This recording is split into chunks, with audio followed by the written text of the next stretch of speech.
We are live, all the way live on the YouTube. Welcome back to the Bobby Dizzle podcast, everybody. Invite everybody to like, comment, and subscribe. Please subscribe and share to this channel. Find any way to watch, follow me, and listen to me on all the podcast apps at bobbydizzle.com. But enough about me. Today we're joined by Mr. Don Schneider. I think that's how you say your name, Schneider, aka Illinois Sasquatch. Don is host of Unacknowledged and Unknown, a YouTube channel dedicated to researching and investigating potential Bigfoot habitat and other aspects of the unknown and the unexplained. Lots of interesting videos are on there. I've been skimming them all week, kind of fanboying it up. The link to the channel, of course, is in the description. Welcome to the show, Don. How's it going up there in the Great White North? Oh, great. 50-degree days. We're having a heat wave, Bobby. Really? It was like 29 this morning here. Yeah, I'll stay up here. Yeah, it was crazy. I was going to say, I kind of wrote out like a little rundown. I don't really have to ask why Bigfoot is a fascinating topic to anyone because it's probably my favorite subject when it comes to at least the paranormal, the area or the unexplained area. But have you ever had any personal cryptid experience of yourself during your research? I'm just going to start with that. Oh, yeah, I've had plenty of personal anecdotal accounts of my own where Really? Bigfoot crawl into our camps on one occasion walked into our camp. We were in our tents sleeping. Couple other occasions, we had him crawl into camp when we were awake. Another time crawled into camp while we were just sitting there. A lot of our camps, you have to understand, are cold camps. We don't always throw up tents. And we don't have campfires. I call it cold camping, but it's something that's developed progress, created some food for us, and made things quite interesting. So yeah, it's happened quite a few times. Probably the initial encounter I had, which I didn't know what was going on, happened in 1979, and I didn't even really know or even have Bigfoot was not within my window of understanding at that time, and that was when I believe I was surrounded by probably 2 or 3 individuals, and that was well over 40, going on 44 years ago. So that sort of started the whole journey for me. So I've been doing this for well over 40 years. You know, it's sort of related, but it's interesting you saying the cold camping, just plopping down, sort of like Castaway style, almost like you were stranded there. But when I used to deer hunt a lot more than I do now, I discovered that when I would just walk into the woods and like lean up against a tree like I was a mobster flipping a coin on the side of a building, I would see the most deer. So it makes sense that kind of like I didn't make any disturbance, just my walking in, a clear spot with my foot, set my bag down maybe, and I would see the most deer that way. So that seems like kind of the deer version of the cold camping. Yeah, I thought about that. Pretty close to that. We would sort of go in during the daytime, a week or sometimes 2 weeks in advance during the daytime, in a research an area, a forested area, and say, okay, this looks like an ideal spot. And then we would come back usually 2 to 3 hours before sunset and go into that spot and set up camp. And when I say set up camp, it was like 2 to 3 upwards of, we've never had more than 4 guys in our group. We have sort of a small knit group, but usually we'll have anywhere from 2 upwards of 4 guys, and we'll just walk in with our backpacks, throw down a deer pad, and sit on the ground. And as cold as 18 degrees to a couple nights, we've had 30 to 40 degree nights, and it always seems to be cold. It's generally in the spring or fall, and that seems to create high curiosity among Sasquatch. I bet it does. Because they're using campers. The standard or traditional camping where you come throw your tent up, put your music on, start cooking over your campfire, and your family and kids are running around, which is also a way to create curiosity, but it's sort of off at a distance. If you're cold camping in the middle of a forest and you just find a small clearing, maybe a 10 or 12 or 15 foot clearing in a batch of woods, and sit on. We usually find a fall down a log that we can use as a backrest, and we sit up against it, and then we just wait. We continue talking, just like you and I are now, and we have no lights, no campfire, no nothing. If our eyes adjust, we can usually see pretty well. If it's overcast, we just pull out the red flashlights, the red lights, and we use them to see, what we might be digging out of our backpack or whatever. But it seems like their sense of it is what's going on here? Why are these guys in the middle of nowhere? I'm sure they know we're not raccoon hunting. We're not doing any kind of nighttime activities that normally campers do. So that brings them in, and it's created great results, and almost on the verge of being, I won't say dangerous, but to me, the adventure is exciting. Other people in my shoes would say, you're never going to get me in that situation, because some people cannot control their fear reaction. And so if you can get control of that, I'm not saying you're going to get rid of your fear, but if you can get control of that, you'll be surprised how close they come. And to the point where, they've actually touched me. And it wasn't like just a touch with your fingertips and then run off. It wasn't one of those. So yeah. I have a question for later, maybe later, but it's interesting you say that the cold camping, like I said before, about how being extra calm and kind of brought in the animals for me. But we were talking a couple weeks ago about what it must have been like, prior to 1910 when all the electronics started, and how when you were just always outside, even when you were inside, like if you're in a wood floor of a cabin in like 1500, I think 1600 with the Pilgrims, and they're just kind of chilling there. Your vibration must be more in tune with nature. I think so. I think people were more used to, because you're outdoors, even when you're indoors, you're sort of not having electricity. Yeah, you're connected to nature. Yeah, I think your sense of smell, your eyesight, and your hearing, your acuity goes up. And they've even proven that. They call it forest washing. When you go into forests for any length of time, spend at least an hour to 2 hours in the forest by yourself, just walking. And you'll notice that you'll have a heightened sense of hearing. Your smell gets. What you're doing is you're cleansing your lungs.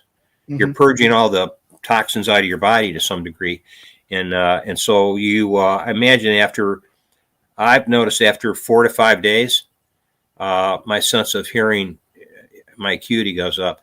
My hearing does, and also my smell. My eyesight, it may increase a little, but you don't have the what I call the electrosmog pollution that electronics create, which affect your eyes. So if you're out there, obviously nowadays you're going to bring your cell phone, but believe me, when I'm out there, I'm not on my cell phone. I try to shut all that stuff down unless I absolutely need it. I bet your senses your senses aren't taking anything. So it's like exercise in a way to push out positive pressure, especially with hearing. Silence is as loud as it can be when you're in the woods by yourself. Yeah, people think it's magnified, but once you get rid of the noise pollution, you'll find out it's not really so much magnified. Yeah, you give it a first hour, you'll notice it, but in a week, boy, you'll really notice the difference. So I think there is something to that. My ability to smell things from literally hundreds of yards, maybe thousands of yards away, are really, I notice that. But when I'm back in my neighborhood, I live in a rural area, northwestern Illinois. Once you get all that pollution, neighbors burning tires or whatever, all that stuff at stake. We have the same neighbors. Probably do. And all the people that are, car mechanics and working on their vehicles, you smell all that, and eventually I think it does something to your ability to smell. It's like a wider version of nose blindness, I think. Yes, that's a good description. Kind of like how your house smells funny when you come back from vacation. Yeah, I've noticed that too. I've gone away for a while and come back, and you're going, wow, the house smells pretty good. It's like I never noticed that before when I'm there, because you're sort of you get used to it, or your senses get dumbed down. Like a cat box. My wife has a cat. I can tell when I'm gone for a couple of days or like a long day. I come back, I'm like, man, Is that what the house smells like all the time? Do I smell? Because it's right by the back door, so it's the first thing that hits you. It's probably not the rest of the house, but still, I get noticed. I hate this stupid cat. The house smells like it. Yeah, cats can have. Cats can have a strong odor. So when it comes to the subject of Bigfoot, are you flesh and blood, or do you believe it's got like a little bit of a portal entity to it, cross dimensional? See, I have in my 40 years of, I really swung into hardcore research probably the last 10 years, but I haven't seen any evidence of that, of the paranormal side where they just disappear, or they're there 1 second and they're gone in a fraction of a second, and you're like wondering where the hell they went, or or you just sort of sense a change in. I haven't had any evidence to that. I just think, when people say, "Well, are they flesh and blood?" That seems like that's an age-old argument. Are they flesh and blood, or are they spiritual, or whatever, paranormal? I'm always like, I always use the thing like, I'm a human being, and I'm sort of spiritual and flesh and blood. So why couldn't Bigfoot be both? You're sort of like, you're cutting yourself off at the knees when you think that, because you're not giving you're saying, well, if they have language, which I do believe they have, I think the evidence is there. Yeah, Scott Nelson's research. Well, what's the one thing you need to have language? If you lose your language, you lose this too, and that's culture. Culture and language are inextricably linked. If you lose one language, you lose your culture. So to have a wild tribal people is what I believe they are, with language, having culture, it wouldn't be so far of a leap to say that they don't have some form of spiritual understanding, whether it's they worship a forest god, or whether there's a sense of understanding that there's something, a source of creation greater than them that makes everything exist. They believe in the universe, like many tribal people do. They believe in the source or creation. It's not that big of a stretch. So I think, they're spiritual. I'm not saying that they can just pop in and out of dimension. I have no evidence of that. I know a lot of people talk about that, and they give convincing arguments. But again, those are mostly all personal anecdotal accounts that you can't provide the evidence. Yeah, I could provide casts, I could provide hair, I can provide hardcore evidence. But once I provide just an anecdotal story that claims this or the other regarding the paranormal side, it falls, unless there are people that like that, it falls on deaf ears. And so I can't really, that's very hard for me to research, because it's an unquantifiable amount. You can't quantify it. So the good news is the people have told me that they may pop in and out also say that they are flesh and blood when they're here. So I can, and I put it on the table. I'll say, I'm not saying they absolutely don't have abilities. I don't like to use the word paranormal, because that insinuates that they're extraordinary or extra normal. I can claim that a lot of us have latent psychic abilities. That doesn't make it paranormal. Maybe back in ancient times, those psychic abilities were normal. Now, because they've fallen into latency and a dormant, they're no longer in use. So then, of course, they are called. I don't call them extraordinary or abnormal or paranormal. I just say they're latent abilities. They're unused abilities. To put that name on a label, paranormal, makes it sound like it's an extraordinary thing, when I think we all are capable of it. I don't think it's extraordinary for Bigfoot if they've evolved maybe along a different line of evolution, and they were able to develop, like the Australian Aborigines, a form of mind speak. A lot of tribal people have. If you really want to be blown away, read about Sacagawea in the Lewis and Clark expedition. She did some pretty, what people would call supernormal or paranormal things. Yet to her and her people among that nation, that was considered normal. That was considered just a normal ability. So they probably looked at European colonists as like, what's wrong with you? What happened? Well, I think that's the first I've ever heard of that. Sacagawea doing crazy things, wild things. Yeah, if you read, she did some things where even her ability to smell, she smelled a camp that was 3 days hike away, or I believe it was 3 days by, they were trekking using canoes on waterways going up to the Northwest Passage.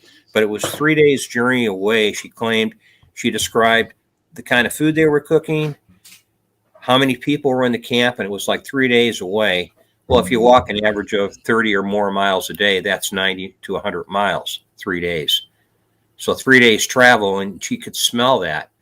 So to a normal person, or I should say a European, they would look at that as, well, that's extraordinary, even psychic.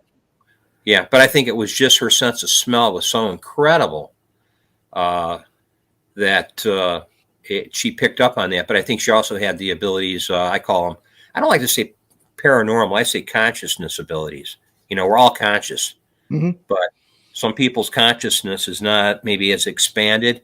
They're not picking up what I call, if you want to call it vibrations, vibrational waves. I call them swinging waves, but swinging waves, we all produce them. So an example of swinging waves is somebody close to you, somebody very close to you, a member of your immediate family, gets into a car accident on the other side of the world in Europe and is severely hurt, injured. Something in your mind clicks immediately, you know, when it happens. And you may say to your wife or whoever's with you, I think something happened to so-and-so. And then within seconds, you get a phone call that they are now at the hospital. Now, how do you know that? You know, it wasn't hearing or smell. That's something else operating. And that's that consciousness ability, I think, very possibly Bigfoot has. But people are misidentifying it as something abnormally, like, supernatural. And it's not super, it's not extra. It's just, we all have it. So, yeah, if it's an ability, then it could definitely be exercised and or bred up through evolution. Yeah, and I think if it's used as a survival tactic on a daily basis, it's going to be sharp and readily available. We don't need that. We have cell phones. We have radios. We have no need. We've actually, if the pineal gland is the one that is responsible for the sixth, and I'll even say seventh sense, our pineal gland is probably so atrophied we don't have any use for it. I mean, I've listened to people tell me, well, if you had the ability to use that, imagine all the technology companies you'd probably put out of business because you could use telepathy. You know, and then when we say mind speak, let's be clear, we're talking telepathy. You know, despite all the fancy words they put on it, it's telepathy. It's the only thing it can mean. Yeah, it's there's no in between. Yeah, when you have a handful of people in the world that claim they can do it pretty easily and be pretty effective at it, then to me there's sort of the proof where they've taken rigorous scientific testing to prove they somehow knew. And I think you can test yourself too. There's a test I did with my son regarding the intuitive part, which is part of your sixth sense. I call it the card trick, where basically you have somebody sitting across the table from you with a deck of cards, and they open up, flourish the cards open, and they pick a card, and they pull it out and they look at it, put it back in the deck, and then they just put the deck on the table. Now they're thinking of that one card. Now you have to, in your mind, guess what that card is. And there's a way to do it, which is sort of your mind, your consciousness already knows how to do it. You just have to sort of do this exercise, and eventually you can do it. And people think, well, that's amazing, but it's really not. It's actually, it's part of your consciousness ability that you never use.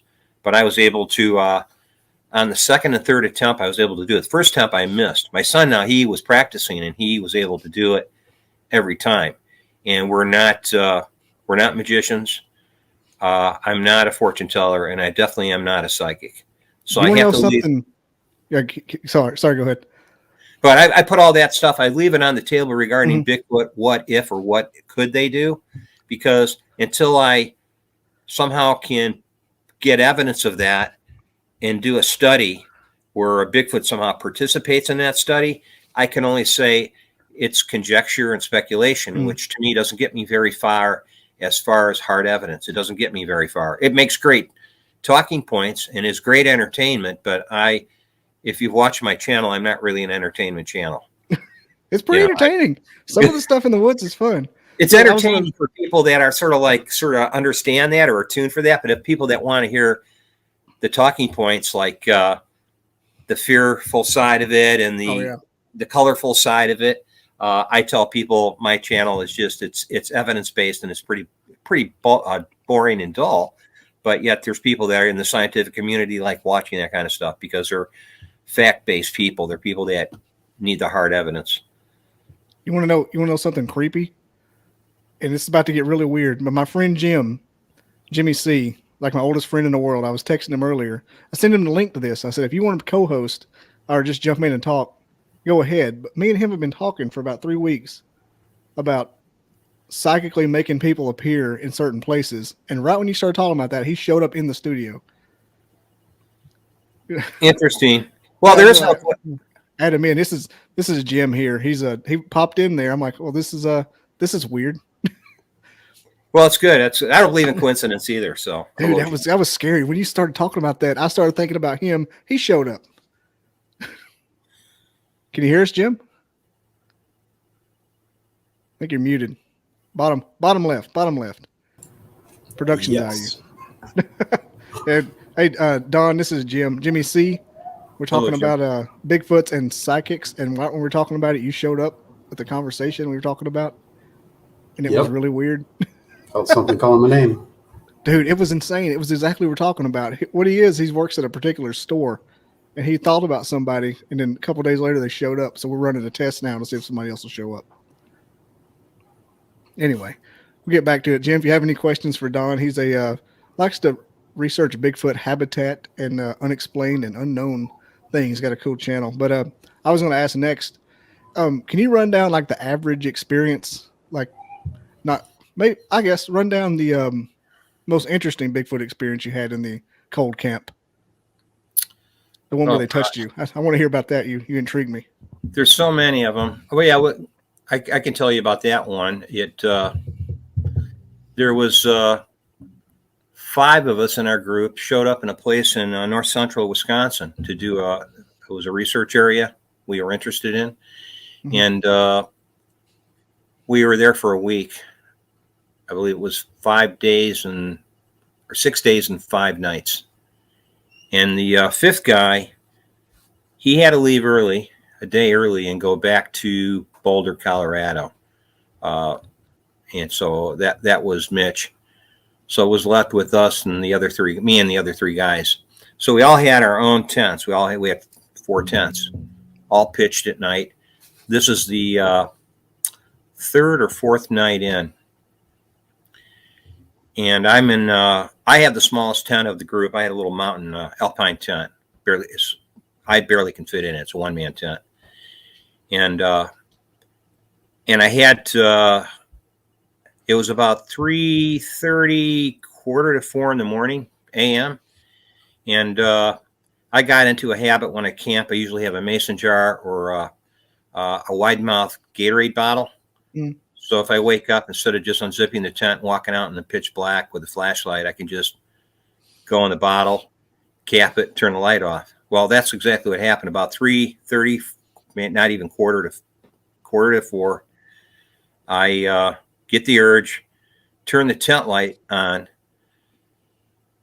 grab the bottle, uncap it, do my thing, cap the bottle, turn the light off.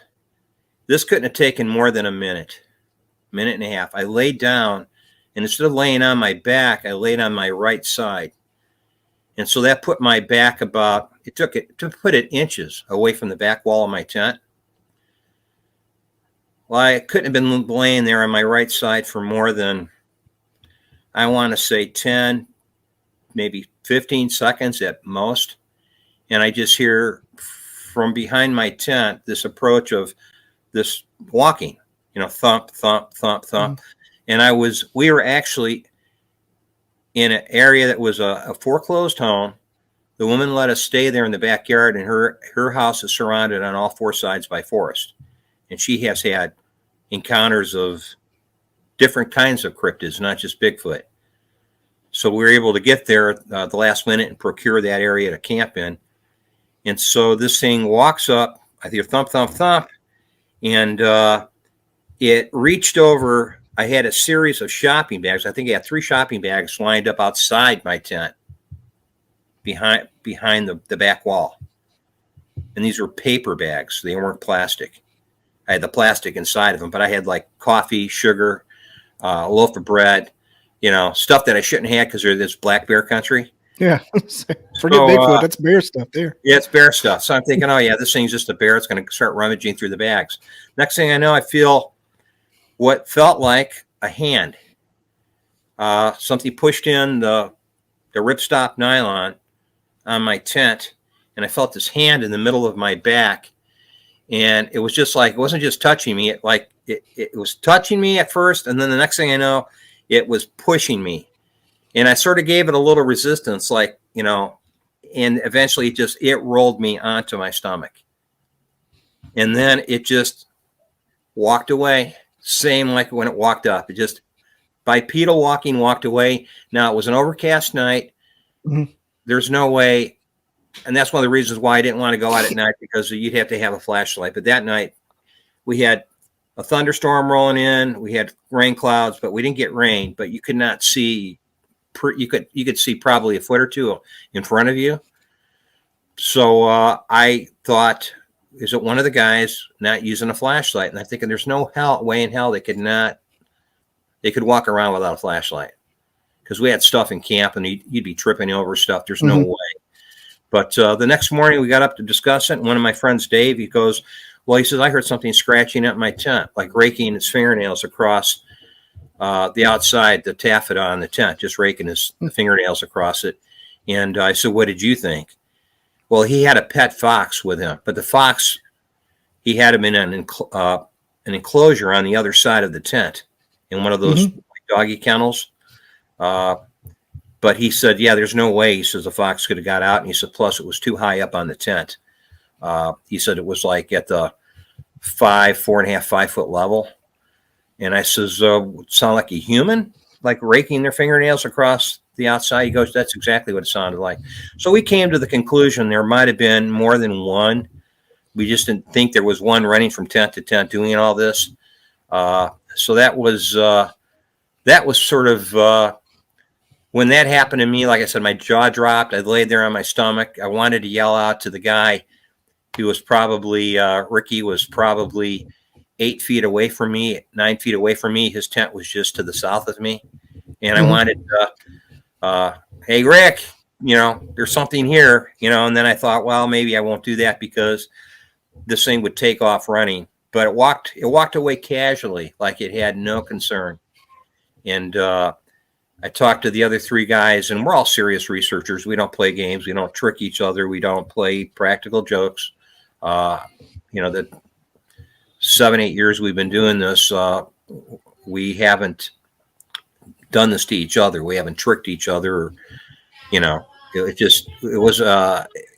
thought we had a visit that night, and that's, I would say you did. Yeah. And then we had, it was a night, the following night, that then we had what we thought was a big one come in, stand as far as the edge of the tree line. And this was like an hour later in the morning. It would have been about 4:30, just before sunup, and it was snapping little saplings, little pine saplings, and stomping. When I woke up after the roaring was done, and they all described the roaring. I woke up after the roaring was done, and I heard the snapping, what it sounded like thumping. And we all described the thumping. One guy goes, I think it was thumping its chest, but it could have been stomping the ground with its hand, either pummeling the ground with its fist or stomping with its feet. And we all talked about it. One guy goes, well, maybe it was beating its chest, because that was the sound I thought I heard, was that it sounded like it was beating its chest. So we don't know, other than they described before I woke up. They said, well, did you hear it roar? I think 3 of them heard it roar. I didn't. I was asleep. Have you ever heard the Sierra sounds like while you're out there? I've heard not personally. I've heard what sounds like language in one of my audio tapes. My audio tapes or audio SD cards. Mhm. I recorded what sounded like language, but it was nothing like the Sierra sound. I mean, it did sound like it was fast, like too fast to understand. Like if you sped up your own language. So when I played it back for one of my research friends, he goes, "It sounds like he was swearing." You know, I'm not going to Just say what getting he pissed said. off. Yeah, it was like Yosemite yeah. Sam of the Bigfoot world. It's sort of like, it was sort of like a Tasmanian devil. A grumble, mumble, sort of like expletive deletus, just rolling. And I was like, and he had very deep voice. And I played it back for my friend, and he goes, "It sounds like it was swearing," but he says, "I know it's not." And it seems like the speech was sped up. It seemed like it was like talking faster than a normal person would talk. So people immediately described it as some other kind of language. And I'll tell you, I don't, I would think, they would probably, it's a good bet. They probably have some kind of their own language. It would stand to reason. Why not? Mm-hmm. If they're living in isolation, why wouldn't you have over centuries and centuries, thousands of years, have developed your own culture, which is linked to language? And if they're relatively as smart as we are, if not smarter, sugar to goodness. Yeah, I think they're smarter in a different way. I mean, I look at our wilderness skills. They're the best tracker, best survivalist out of any, military outfit or whatever, SEAL team or special forces. And I think hands down, they're way better. They're way, their strategies are just, they're there. They have better strategies. Every time I've encountered them, they've always had a fallback position that I didn't know about, that I didn't know until the following morning when we researched where they fell back to. They always had better areas to conceal and view us from. Even though I thought, wow, I always put myself in an area where it was easy. Of course, that was my choice. I put myself in an area where it was easy for them to conceal and come in, where I wasn't at the priority. I didn't have the priority high ground, because that probably would never. It would probably, they wouldn't come in as close. I've always been in a valley between hills, behind a saddle, below a ridge line. My first encounter in New Mexico, I was in the valley between these mountains. So they always had superior vantage points. And and sort of that was sort of a thing that we did later on. We realized that, said, well, let's just put ourselves in the middle of the forest in an area where we can easily be approached from either side of these hills. And we'll just like put our camp in the middle of a arroyo or in a trench area between. I probably scored a lot of points with them too, being that you were aggressively trying to be passive and available. They're probably like, what in the world is this person? I think they think.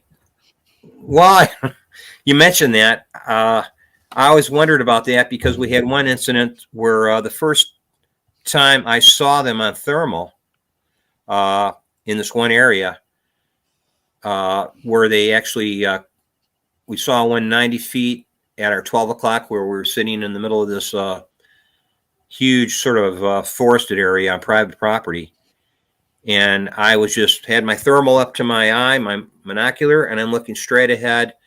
It couldn't have been, we estimated the next morning when we walked off the footage, it was 95 to 100 feet ahead of us. But here at night, you're viewing it in thermal, so you don't really know the distance. And this individual leaned out from a tree, typical tree peeker behavior, had its arm around the tree, leaned out away. You could see its whole head, its neck,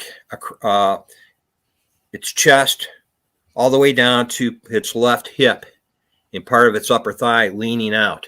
And then you could see its hand where it was wrapped around the tree. You could see the front of its hand. I mean, I had it in, I think it was phosphate orange or whatever. It was one of the pallets. It was really glowing orange and yellow. And I was like, I handed it to my friend and I said, look. And he looked and he saw it. And then later on, we had what I want to say, probably not even a half hour, 30 minutes after that. And he watched that creature turn and walk away from the tree. And he described it as it walked away. It had a big butt. It was in the weed line up to its upper thigh, but he described it. He compared it to a celebrity, and I'm not going to say her name. I know which one it was. Yeah. So you're saying that the Bigfoot's a misnomer. Yeah, could be. Yeah, that probably would have been a better. But he goes, "Oh my God, look at its butt," and he's describing it. And what it did is it as it was leaning away from the tree, it just stepped out away and did like maybe took an additional step and turned around and walked away from him. So he's viewing it, and I'm like trying to grab my camera back, and I go, I want to see. And by that time, it had disappeared into the brush and the tree line beyond it. So then half hour after that, probably not even that, probably it couldn't have been more than an hour, maybe 45 minutes later, we're sitting there and we're talking about what just transpired. And all of a sudden we hear, it sounded like it was on a hill adjacent to where we were coal camping, 45 to 50 feet from us.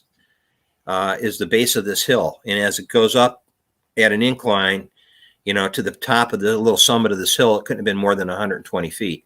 But somewhere on the side of that hill, we hear what sounded like a 500-pound female opera singer going la, la, la, la, la, la, la, real loud, almost like mocking us because we were talking back and forth. And it reminded me of when my kids were teenagers and they're sitting at the kitchen table and me or their mom would walk into the kitchen and the kids are going at it and we go blah, blah, blah, blah, blah, like to make fun of them. Yeah. So that's the impression. So Dave looks at me and he goes, did you have your recorder on? And I was like, right before I heard that la, la, la, la, la, I was like saying to him, I need to see if I got to turn my digital recorder on. It was sitting over there on the tripod. And so just as I was like getting ready to get up to go over to the recorder, that's when we heard the la, la, la. And then he's like, did you get it? And I go, I didn't get a chance to even turn on I had a camcorder with a serial microphone attached to it. So I was like, I missed it. I missed that opportunity. But then 20 minutes after that, we see something on all fours within 30 feet of would be at our 2 o'clock, or excuse me, our 10 o'clock to our left. Go from our 10 o'clock to our about 9 o'clock, 8 o'clock position, and then disappear behind a thick area, what I call fall down of trees in a valley section between the hills.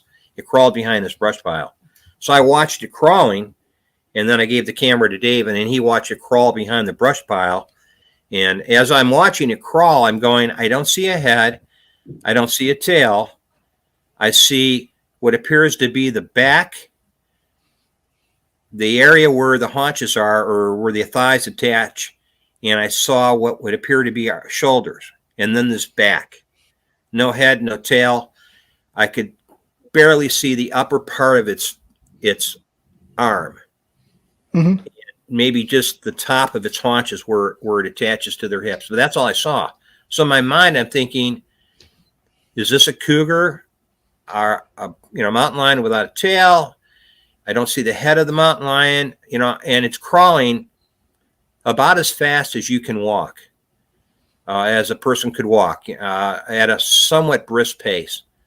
And then when I tuned my ears in, I realized, that rustling I'm hearing, that's not the wind. Even though we did have a little wind, that rustling was it going through a weed bed. We were surrounded by a brushy area with saplings and bigger trees. The weeds couldn't have been any more than 18 inches to 2 feet tall. So within my naked eye, with a full moon, I would have probably been able to see some kind of a silhouette, but we had... Mm-hmm. It was slightly overcast. It was dark, and you couldn't see very well with your naked eye. So the thermal helped. And when I saw that and I handed the camera to Dave, he followed it into the draw between the hills. And he says, it disappeared behind the brush pile.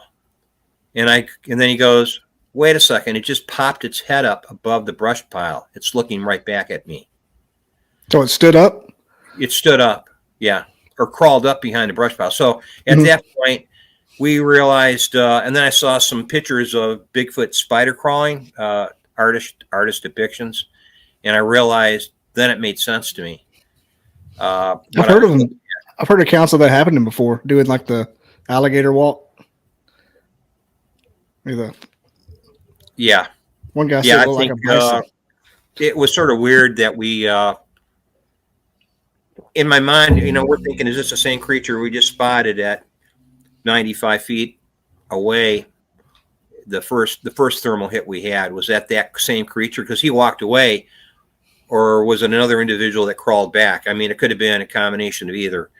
Because at that time, we got the impression later that there was probably others that were there. The La La La one, that was like incredible.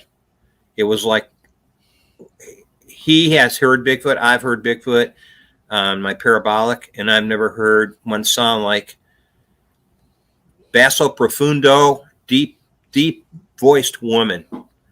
Was like a woman with a, and it was like, wait a second, that had a feminine quality. And that same night I recorded, I could never figure out if it was a barred owl. I couldn't put that to rest because it went from like a barred owl hooting to a woof howl. It like morphed from an owl hoot to a woof howl. And I actually recorded that one also.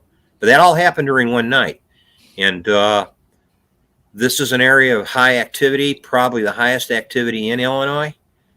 And yet, and the history goes back probably to the 1950s and 40s of these recording sightings. Everybody's attributing it to this one creature. I'm like, this creature's everywhere. And this is still behind that particular house you're talking about? The foreclosed one? Oh, no, that was that incident happened in Wisconsin. That was in Tomahawk. Okay. That was in Tomahawk, Wisconsin. I got my notes all messed up over here. Yeah, I've got you. Yeah. I'm listening to the stories and just getting lost over here. Yeah, there's so many things. I mean, the personal accounts are great. That's why, like anybody else, you're trying to figure, well, I want to be able to record this on audio. I want to be able to get visual footage. And I've been fortunate enough at nighttime with thermal to get some things going on there to see, what appeared to be images from a distance that I couldn't absolutely rule out other animals, but it did put that question mark there. And then I had other instances where I saw things with my naked eye, where we had one crawl into camp another night in the same area, where we saw the one lean out from the tree. And that was a few months later. We went back and did an overnight about 100 yards from that other location. And we had one just crawl right up within 30 feet of us, probably closer. And two of us were sitting up talking. And we had a partial moon that night, and it dropped down to 18 degrees. And it was a really cold late fall night. And it just crawled right out from behind a tree, right up toward us. I'd say it got within 30 to 25 feet of us. I had my thermal laying on the ground. Dave had his NVG sitting on the tree, I believe. And we just both stood up. I stood up first, and Dave stood up. And I go, "Who is that?" And then Dave goes, "I see you." And it reversed. It crawled backwards. It didn't like turn around where you could see its profile and then like crawl back to from where it came. No, it crawled like backwards, like reminded me of a crab crawl. I swear and to God. So at that point, the other third crawling backwards is terrifying. Yeah, I mean, we weren't scared, but the third guy was in a sleeping bag behind us, and Mitch is like, "What's going on?" And we tell him what happened, and he's like, "One just tried to crawl into camp." I guess it thought we were just sitting against the log, and we were both sleeping because we stopped talking. Just look at you, like being quiet. Was it just going to look at you when it crawled up there? I think had we not stood up, I think it would have continued crawling up on us. And I guess I can't tell you what would have happened. I told Dave, I says maybe it was going to check out what was in our backpacks. Maybe it was going to, cob a feel. Who knows? I told him, I said, had I not stood up, I think it would have kept coming. All we saw is this thing come from behind what I call a hedge apple tree, which was probably 10, 12 inches in diameter. It wasn't big. Did you visually see it, or was it like a I saw it with my naked eye. Like I said, we had a partial moon that night. We had plenty of stars. So my eyes you could see pretty clearly. All of a sudden, you see the shape come around the left side of the tree, and it blocked out the trunk of this tree, and it just like loomed up and got bigger as it approached. So my first thought was, wow, it's totally silent. I couldn't hear it crawl up on us. And even though there are occasional black bears that come through Illinois, this was not a black bear trying to get into our backpack to get to our food. That's a different lumber for a black bear. Yeah, I mean, it would have been, this thing crawled, it was smooth, but as it got closer, it got, it loomed up, and I described what I would call, it was like half moon shaped, only taller than it was wider, it almost looked like something on all fours. And I asked Dave, I did see no eye shine, because the moon would have been behind it. That's not to say, and my first thought was I had a flashlight in my pocket. If I would have pulled out my flashlight in that split second, I would have seen obviously what it was. But that very same night, we heard multiple whooping. Just at within an hour after sunset, we heard saw like 8 or 9 individuals all whooping at the same time. And then right before we saw that creature, probably 2 hours before that, which would have been about 11 o'clock when we saw that creature, we heard an ungodly, what I want to say was like a mega wolf howl, like a howl. I know Bigfoot are capable of mimicking wolves, and they mimic all sorts. They're incredible mimics. But the guy I was with was going, that's a dog man. And I don't know much about dog man, but I was like, yeah, whatever that was, it was pretty, it was loud. It was at the creek bed, probably less than 60 yards from us. And before that wolf howl, we heard what sounded like a raccoon get killed, also, accompanied by whoops. After, like right before the kill, and then right after the kill, we heard like what sounded like confirmation whoops. When I say confirmation whoops, it was like, I found a raccoon and then kill. It was like something was reaching into a hollow tree to grab this thing, and this raccoon was just making a fit. Like doing everything it could to stay alive. And Dave was with me, and he goes, yeah, that's a raccoon fighting for its life. And there's only one thing that sounds like that. Yeah. So that was just one. That was another night though that we're cold camping. There was 3 of us that time, and we spent weeks later sort of processing what did we experience. And of course, you go to the what I call the obvious targets, bear, mountain lion. We do have mountain lion in Illinois in the river valley areas, and we were in a river valley in a creek that comes right off the river there. But that river is where Dave he's seen multiple Bigfoots, daytime visuals where he's seen them in the daytime. A lot of times right before dusk, he's had 9, 10 sightings in that area, him and other people, not far from where we cold camped. So when we heard that coming from the creek bed, he said, I saw one not far from that spot on the creek bed, probably within 150 feet of where we heard that sound come from. There was a spot on the creek bed. I call it like an oxbow. Something was standing on that section of the oxbow under a tree. I believe it was standing between true trees, and they had grabbed one and started shaking the other tree as it was swaying. And he was with I think it was his son-in-law, And the son-in-law goes, "Hey, Dave, look over there." And they were actually on the trestle crossing the creek and looking down toward the creek. And this was it was mid-afternoon. It was actually sunny out. He says you could see perfectly. He said, but once they squinted his eyes and he said he looked under the foliage of that tree, he could see the silhouette of this creature.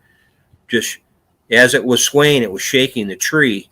And he says, and it seemed not very happy. And I said, "What did you do?" He says, "My son-in-law ran away, ran back to their car." And Dave was like, didn't want to leave. His son-in-law was like trying to drag him with him. Like, "Come on, don't stay here." And Dave's like me. He's like, "No, I want to study it. I want to look and see what it does," because you're sort of trapped into that mode of thinking. You want to know behavior. And so in doing so, you invariably put yourself at risk. Yeah, and people tell me that. Well, I tell them I'm probably too dumb to be scared, but I am scared. I always wonder how I would react in that type of situation. I'd like to think I would just stand there and stare at it. I think a lot of people, because there's that sense of you want to know. I don't, I sort of fight the flee instinct. I mean, if it really comes strong, I'll walk away. I won't run. I just don't want to trigger any kind of, predator response, or I don't want to trigger anything. Yeah. So I always walk away. And I have retreated before in areas where they didn't want me to be, where I felt that what they call it bluff charging. To me, it's just they run as far as they can get to you, and then they stop short of you just seeing them. I've had that happen on a couple occasions, and I didn't stick around. I just said, "Well, I'm just going to turn around and just, leave and not lose my composure and not show that I'm scared." I just like, well, that's because at that point you can't go any further. They're like, why push your luck? And then both times this happened to me, I was by myself, which I don't do anymore. I usually now, as I'm older, I go with a second or third person if I can, just for safety in numbers. I don't. Have you ever experienced the mind games they play, telepathy, trying to make you have a headache or feel uneasy or lost, perhaps? No. I haven't felt any. I've always felt like a sense of that sense of not being alone. Yeah. I think that we all have that ability, if you want to call it intuition. I always felt that was, and usually when I felt that, it always turned out that I would get rock throws, wood knocks, branch snaps to confirm it. In one instance, I was at this what I thought was a game trail, entering this section of forest, and I was with a friend of mine, and the same guy that was with me the night we saw Bigfoot on thermal. And I said, "Look at this area. Look at this game trail." I says, I'm looking at it and I go, "That's not a deer game trail," because you didn't see the dirt churned up. We had loamy soil, and it was flattened out, but it was narrow. And I said, "Boy, that looks like it's been flattened out." I said, "We need to come back here another night and walk in about 40, 50 yards and just cold camp down there." As soon as I said that, pow, a big power snap, like something grabbed a branch and just snapped it in the spot I was pointing to. Like, here I am, I'm right here. So at that point, Dave goes, "No, we're not going to go there." He said, "We'll pick another spot." So yeah, that's what Zeus Platt was telling me. You've talked to him on your channel from was it Project Sasquatch out in Colorado? Yeah, Parts Unknown out there. I love that guy to death. He was saying if you feel a headache or you feel uneasy or lost, turn around and get the hell out. Yeah, I feel that heaviness. It's like an intuition. Mm-hmm. It's like if you're in a bad part of town and you sense you're going to get robbed or mugged. Yeah, that's a feeling I get with I'm in a section of woods, and I have a sense of I'm unwelcome, almost like it's sort of like I don't feel like things are going to turn out good. I usually don't stay around very long, and I leave. And I've come back to those same areas and not had that feeling. Go down the same path, bushwhack down the same animal trail that I've taken before, and had no bad feeling. Other times I've gone back and I feel like I sense they're there. It's like a sense of, and I think sometimes I go in there and I sense they're there and I don't feel that negativeness. I feel like, yeah, they're there. Because I had one thing happen to me. I went into an area and I'm walking down from this trailhead, which is a trail people take, but it's rarely used during the year. I walked down from this trailhead and got not even 25, 30 yards from the trailhead down the trail. And I had something pitch from my right to my left come across the trail out of the brush. And I saw it zip past me like a fastball and hit all the weeds and foliage on the way by. And so I realized, I said, well, they're there. I didn't feel that bad feeling. It was almost like, hey, we're here. We're down here. So I walked another 10 seconds, if that, if you count 1,001, 1,010, and took a Y off that trail downhill.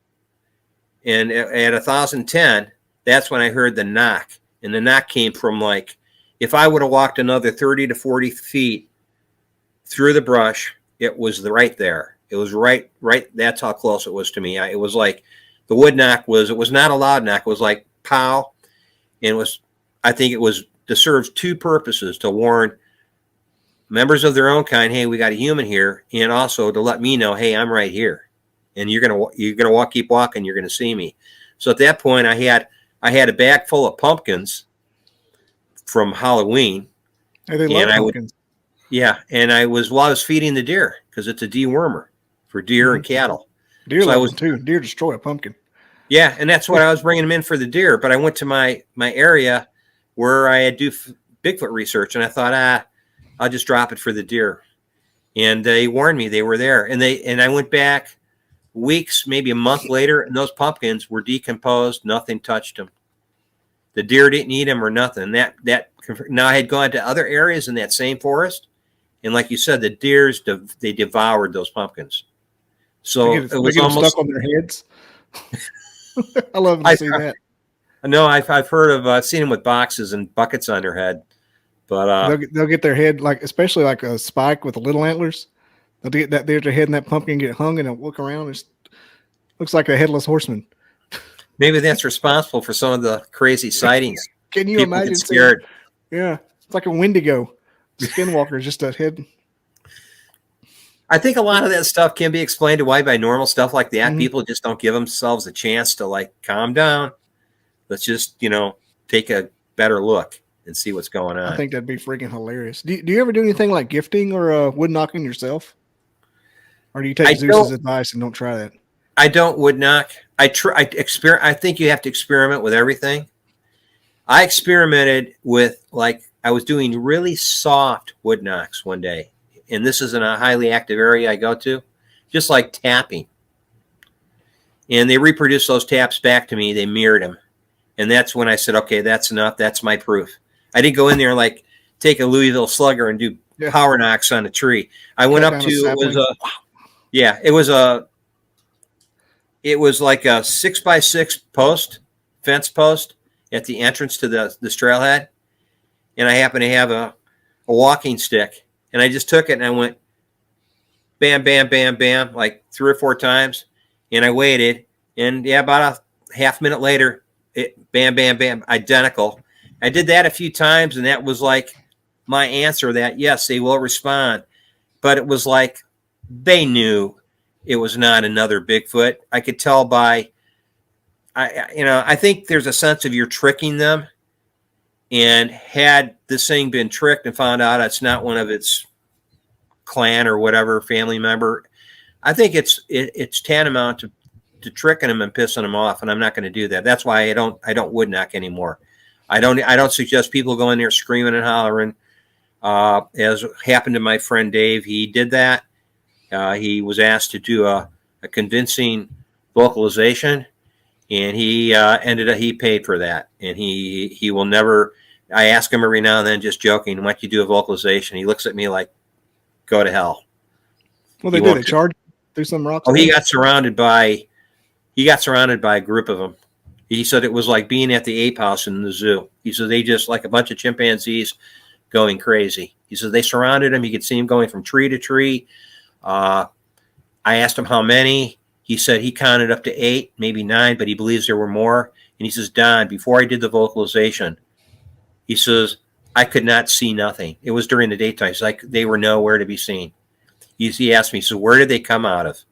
He says, now I know why people think they come out of a portal or out from another dimension. Mm-hmm. He says, I believe they were hiding and they were concealed very well. He said, I just couldn't see them. He said, but the minute I agitated them and I go, what do you think they thought you were saying? And he goes, I probably thought I was saying something about their mother or, something that pissed him off. And so he says, don't do the vocalizations, and that's what Zeus always says. Yeah. I agree with Zeus. He says, don't gift them food. Don't vocalize. Don't wood knock. Now I've gifted them what grows in the environment where I am, which is apples. And we have other wild, raspberries grow wild out here. I've gifted them that and they've taken it, but I don't gift them regularly. I'll gift them. And then 3 weeks later, I might go back and gift them. And then that's it for the year. No more gifting. I don't go back. Some of these guys gift and they go back every week, and they bring something. And that creates a sort of an expectation. So I've discussed this with Zeus, and I said, I've had luck gifting. I said, the gifting has allowed them to come into the area feeling that I'm not a threat, but they're not waiting for me to bring the bag of apples in. But I did that.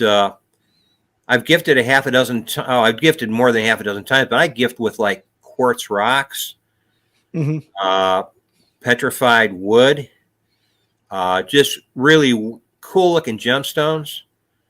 I even gifted with what I thought was, my wife probably, I thought she was going to get real mad at me one day. I found some of her costume jewelry. I thought it was costume jewelry. I thought, oh, she's just going to toss this away. I gifted that. They didn't take it. She goes, I want that jewelry back. That's not costume jewelry. I went back to the gifting tree. It was there. So they never touched it. But they took they took the quartz. I had milky quartz, and I had petrified wood. I had also some fossil rocks that had trilobites in them. They were collecting, and they took them. They took all those gifts. They took the raspberries I had in the the plastic containers, and I did gift them bags of apples. But after a while, I thought, I did that 3 times, and I said, you know what, I'm not going to do that anymore, because I walk into that area quite frequently, and I just didn't want to really be showing up and not having anything, and then there's that expectation. And I know that can turn into a bad thing. I don't, I think they're it's like feeding the homeless people on Skid Row. And the next thing you know, they're living in your doorway and maybe break down your door to get into your refrigerator. So to me, I think that's part of their personalities. I think you have some that are probably happy to take the gifts and eat. And there's others that were maybe tear your door hinges off your car to get at your food. So I realized maybe I shouldn't do this, but I feel you have to experiment. You just can't take the results of somebody else's work and research and say, okay, that's my research. You have to go and prove it to yourself. So when people ask me, what do you convince me, or can you gotta sell it to me. You gotta convince me this is real. You got to prove it to me. I always tell people, don't believe anything. Think for yourself. Go out and find out. Have you ever heard of Long Island Bigfoot, Mike Colantonio? Yes, I have heard of him. I haven't watched his I don't think I've watched any of his stuff, but I know he gets pretty good evidence. He's somebody you want to talk to. I love him to death. I'm trying to get him back on, but we're both busy. But he was saying if he doesn't go out there a couple times a week, then they start coming to his backyard. He'll hear stuff with their little rocks at his back windows and everything. He'll whoops in his backyard. Yeah, they do that. I remember sitting there one night in one of my coal camp areas with my partner, and for 4.5, almost 5 hours, they threw stuff at us: pebbles, hickory nuts, acorns. It was like we came to the conclusion it was the young ones, the subadults, or the little ones, the children.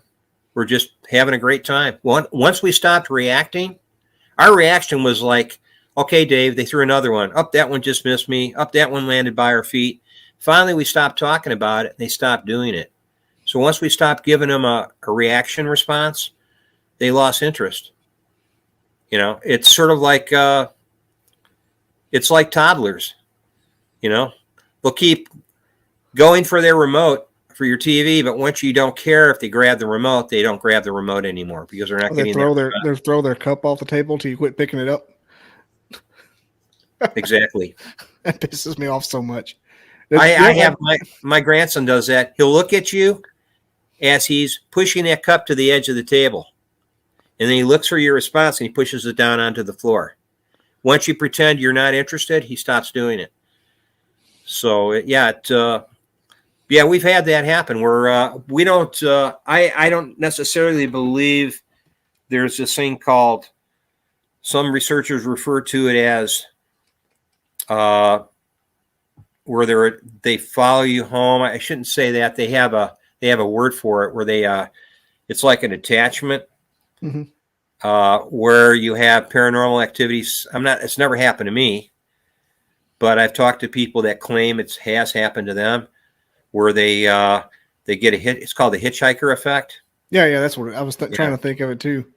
They come to. But I don't necessarily believe that's necessarily Sasquatch. If ever, even all the time, I think you can do. I think people can do that to themselves.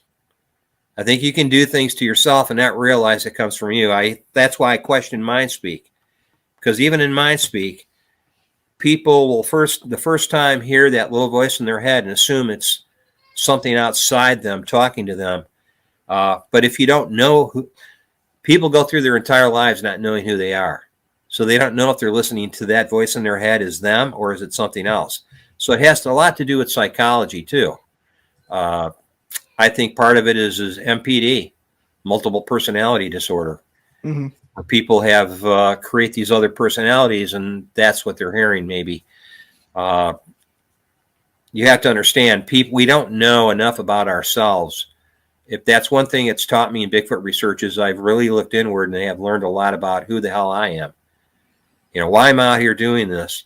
It teaches me something about my fear level, something about my ability to stay relaxed, my ability to be in control of my faculties. It's taught me a lot about myself. Under stress, you want to be able to know how you're going, what your reaction is, or how you can control your action or lack of action.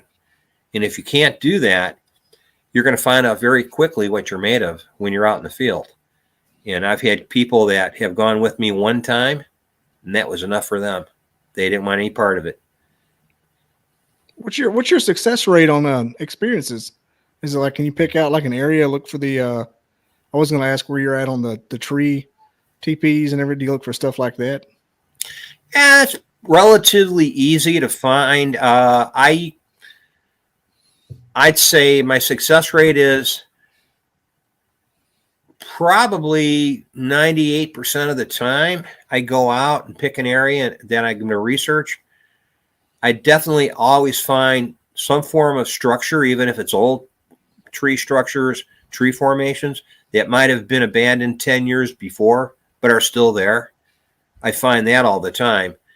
My challenge is to find area where there is zero to no activity, where they have never been. And that's, unless you find an area that's a really small microforest isolated on all sides by cornfield, there isn't really anywhere I have been yet where I don't find evidence. I always seem to find evidence of their activity. And I concentrate in areas, what I call corridors of travel and corridors of forage, where they do their feeding along rivers and lakes and creeks. And those always seem to be highly active here in this part of Illinois. So I think I'm pretty successful. And the people that go with me, generally, they're pretty fortunate because they had their own studies going on when we met up and became, co-researchers and worked with each other, Dave and Ricardo and Mitch. And so we all have we're pretty dialed in. That's why we felt cold camping was the best way to go. It created incredible results that I was not expecting. Did you ever have like technology, your cameras or anything mess up when you were out there? Like how people say. Yeah, I've had that happen. I've had my batteries just ultimately just go dead, drain, and then later on go down to like 5% or less, and then later on pull them out to see if I had to charge them and put them in the charger, and the charger's showing they're full. And you're going, so it was just like a momentary, like they drop down. I've had it happen. Full charge batteries go in, start to do 10 minutes of recording, and after 10 minutes, they're down to 0, and you're going, what the hell happened when I should get an hour and a half out of a battery? My favorite's when a picture is pulled off a hard drive or an SD card. Like how to get in there and pull it off. I've had, and I can't say it was anything to do with Bigfoot, but where I've had my things that I've uploaded off my SD card onto my computer, and then I've had that file disappear. But I mean, that could be anything. It could be a hacker, government. It could be, the government. Because I had some stuff. It could have been me. I lost the file or accidentally deleted it, and I did think about that. Did I delete the file, not know I deleted it, or did somebody access my hard drive and just take that file and disappear it on me? That's possible. I don't think Bigfoot did. No, we don't want to have that picture of our structure, so we're going to erase it from his hard drive. People will tell you that, and that to me, I've heard it from a lot of people saying that like their SD cards get wiped and things like that. I think that's a possibility, but to me, it's also lazy research because you can't prove it. It's lazy research because how can you prove that? It's always easy to go to to say, well, yeah, but Bigfoot is responsible because it sounds interesting because you're already doing Bigfoot research. So you want to sort of attribute any unknown possibility of that's occurring during your research to possibly being Bigfoot. Even with my batteries going low or going dead, I had to think about what about the magnetite along the river where I was doing research. There's heavy deposits of magnetite. They interfere with electrical circuits, and they do funny things. And other deposits of heavy metals that may affect the SD cards or affect my batteries. And for all we know, they hang out at places like that because that happens. It's possible. I mean, I look at it, if you're around areas where you've got deuterium and plutonium and things that are heavy metals and they affect your batteries, I can understand that. I even get interference in this one spot along the creek bed I go to all the time. Right when I get there, I get audio interference on my microphones, and I notice I get static on my video display. And it'll show up on capture when I replay my SD card. You can hear it and you can see it. It's always at this one location along the creek bed. Now, I could always say, well, yeah, maybe there's an underground cave or, an underground cave below that creek bed and Bigfoot are living in it. But see, to me, it just throws a bunch of question marks out there and makes everything a cliffhanger, and probably no doubt would make my channel interesting for people watching it the first time. Like, oh my God, he has Bigfoot living under the creek. But see, that's not how I do research. I believe in accumulating facts, trying to process those facts, and then determining what's the likely result, who caused that or what caused that.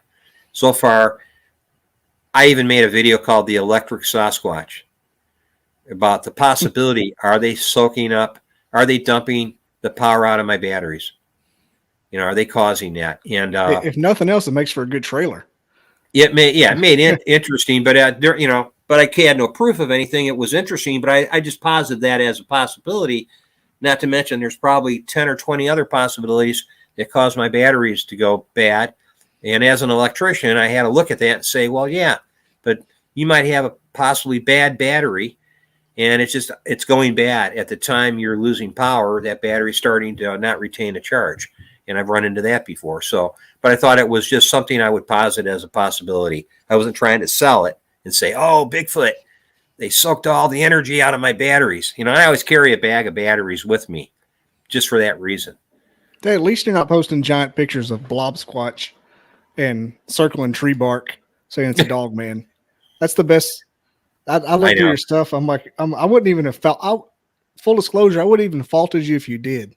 I think people that get off in this realm and get good evidence, I think some people, it's like doing a hit of crack for the first time. Like I saw they have one good sighting and they want that again. So anything they can circle in red.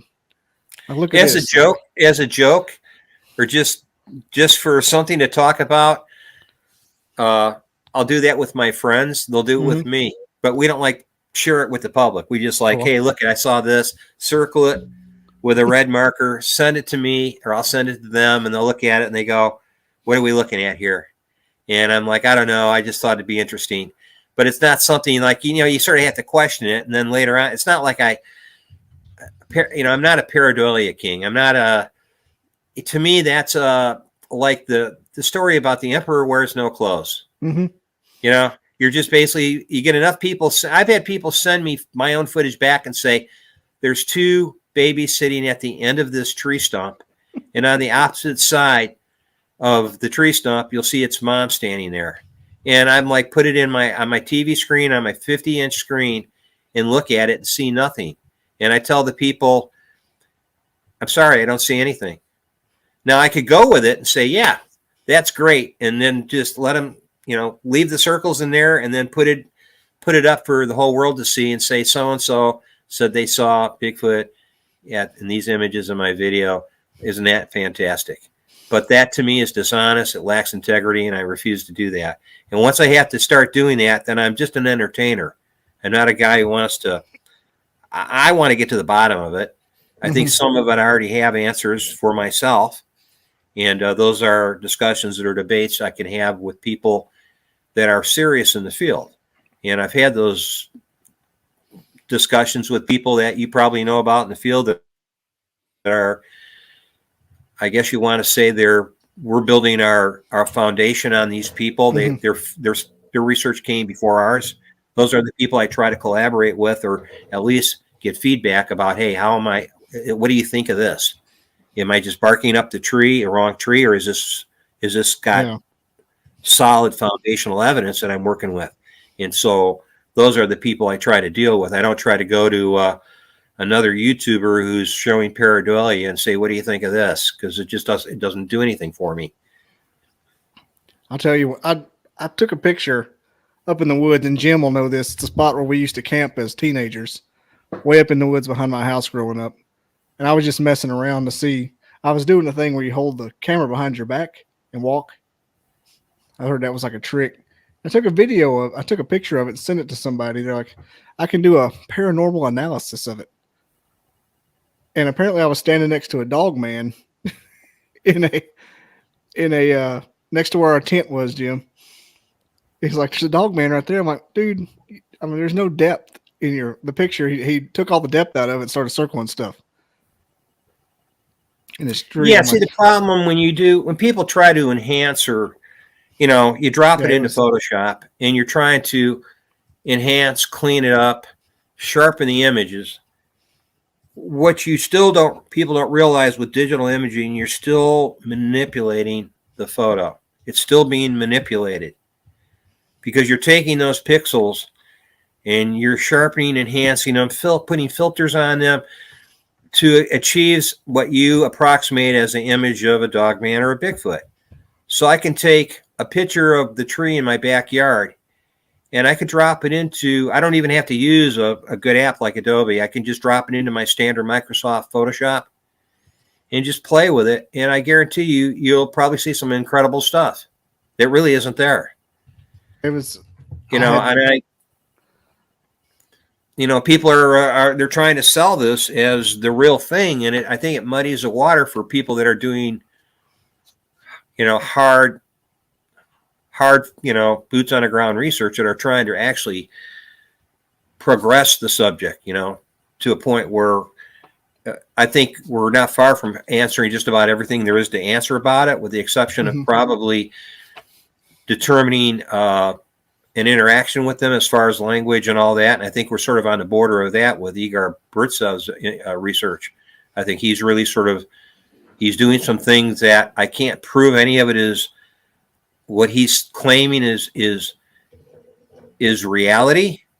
But if it is reality, he's gone the next rung up on the progress of answering the questions of what Bigfoot, or in his case, the Alma's Yeti, really is. And based on his research, he's got one sitting in a car. He says, I like to sit in my old car and pretend to drive it. They look close up. They look like people, very hairy people and big people, but they're not. He doesn't portray them as being like 100% animalistic. They have human traits. What was his name? Igor Burtsev. He's a Russian. He created the Russian Institute of Hominology, and he's been doing research way longer than me. And he comes to the United States every couple of years. But I want to get him on my show and interview him. He's come to the United States. He's been to a lot of sites. He's done a lot of work with Janice Carter. And she's the one that had 50 years of Bigfoot. It's a story of Fox and her experiences with Fox, the Bigfoot. She inherited that from her grandfather. And that sounds familiar. Yeah, Janice Carter. Yeah, I believe she wrote a book, Mary Green. I think she was the writer, or she actually wrote the biography of Janice Carter's experience, but it's called 50 Years with Bigfoot. And it used to be, there were excerpts on it on YouTube, I believe I forget if it was her channel. I don't think Janice Carter has a channel, but it was on somebody's channel. But Igor Burtsev has some foundational stuff, but then again, you have to have an understanding that, is there any intention for him to hoax this? Because some of the stuff he has with Bigfoot talking on the phone, on a cell phone, he went to a Bigfoot symposium and had his friend in Russia call him and put one of their hairy people on the phone. And it sounded, had a lot of similarities to the Sarah sounds, this creature talking. It talked on the pant, which Scott Nelson discussed. When they talk on the pant, they talk as they inhale and exhale both. Now, you try to do that as a human being. We always talk on the exhale. Then we take a breath, and then we talk again on the next exhale. These creatures talk on the pant. You're talking like if I say, hello, Bobby Dizzle, to say, hello, Bobby Dizzle, and then like inhale on the Dizzle. You can do it, but it's very hard to talk that way. This creature, when it was on the phone, it was talking that way. And this is what is reflected in the Sierra sounds. They're talking on the inhale and the exhale. Yeah, they just keep going. Yeah, and they also talk, I believe, he said 3 to 4 times faster as far as their syntax than we do. So that in itself, I had to consider when Igor Burtsev was at the symposium and they taped this, I had to consider he had something there. I had to take it seriously because there was all this other supporting evidence that, alleges, or I should say, corroborates what he's doing. So I can't say he just got lucky. I think there's a lot of elements out there and other research that support that can confirm what he's finding. So that is somebody I think you should definitely think about talking to. I'd never heard of him before. I'm just looking at all his stuff right now. Yeah, Igor Burtsev, Burtsev, Burtsev. Yeah, he's. I've talked to him on like Facebook Messenger. He probably doesn't know who. Well, he probably doesn't even know who I am. But, you sort of follow the people that have been doing this for a long time. I believe I talked to Melba Ketchum, and I think she did go to Russia to unearth one of the skull of Zana, or the skeleton of Zana, who gave birth to Geisha. She gave birth to several Bigfoot children that were hybrids because she. I know what you're talking about over. But I've talked to Melba, and I believe she did go to Russia, and they did find Zana's grave eventually, and she did take. I don't know if she actually took samples, but she said they did find Zana's grave, and then of course her son survived because they took the baby away from her before she went to the icy river and broke the ice and dipped the baby in it. I think she lost 3 or 4 or more children, babies that way, but she was being impregnated by the men in the Russian village. And she was doing all the classic behaviors that we attribute to Bigfoot here in North America. Zana did. So the sense of it is based on Burtsev's research and what's been historically explained about Zana. She was the Russian version of our Bigfoot, and so I think there's some a lot of truth to that. And wasn't she taken from America? Did I hear that, or was she originally from over there? She was from a part of I don't believe it was Georgia, but it was a part of Russia where she actually was captured. They believe people that were in the Russian Institute of Hominology, the people doing the research there, they came to the conclusion that she somehow got separated from her family or clan, or they had all died off, and she was the last living member. And in a weakened state, they were able to capture her, and they actually dug a pit in the ground, a big hole in the ground, and they put her in this pit that she couldn't climb out of, and they fed her, got it to the point where they eventually took the chains off her, and she became somewhat domesticated to the point where she was carrying water into the village for the villagers. She was carrying their hay and their bales of hay. She worked with the farmers, and she became, they didn't have to keep her chained up anymore. She became somewhat domesticated, but she gave birth to, I believe it was 4 or 5 children, but she killed the first 3 or 4 because in her culture, that's what and I'm sure the Bigfoot do that here, when they always seem to be living near in a watershed where there's a river or lake or creek. And I believe when the mothers give birth, that's the first thing they do is they wash the babies in the river or the creeks. And it's sort of a survival of the fittest type situation where the ones that don't survive that initial washing die. Well, she killed her first babies doing that. So the next time she gave birth, they were smart enough to take the baby away from her before she dipped it in the, I want to say Volga River, but I may be wrong on that. But these were half humans, weren't they? They were half humans, yeah. I mean, Bigfoot already being hybridized, part human.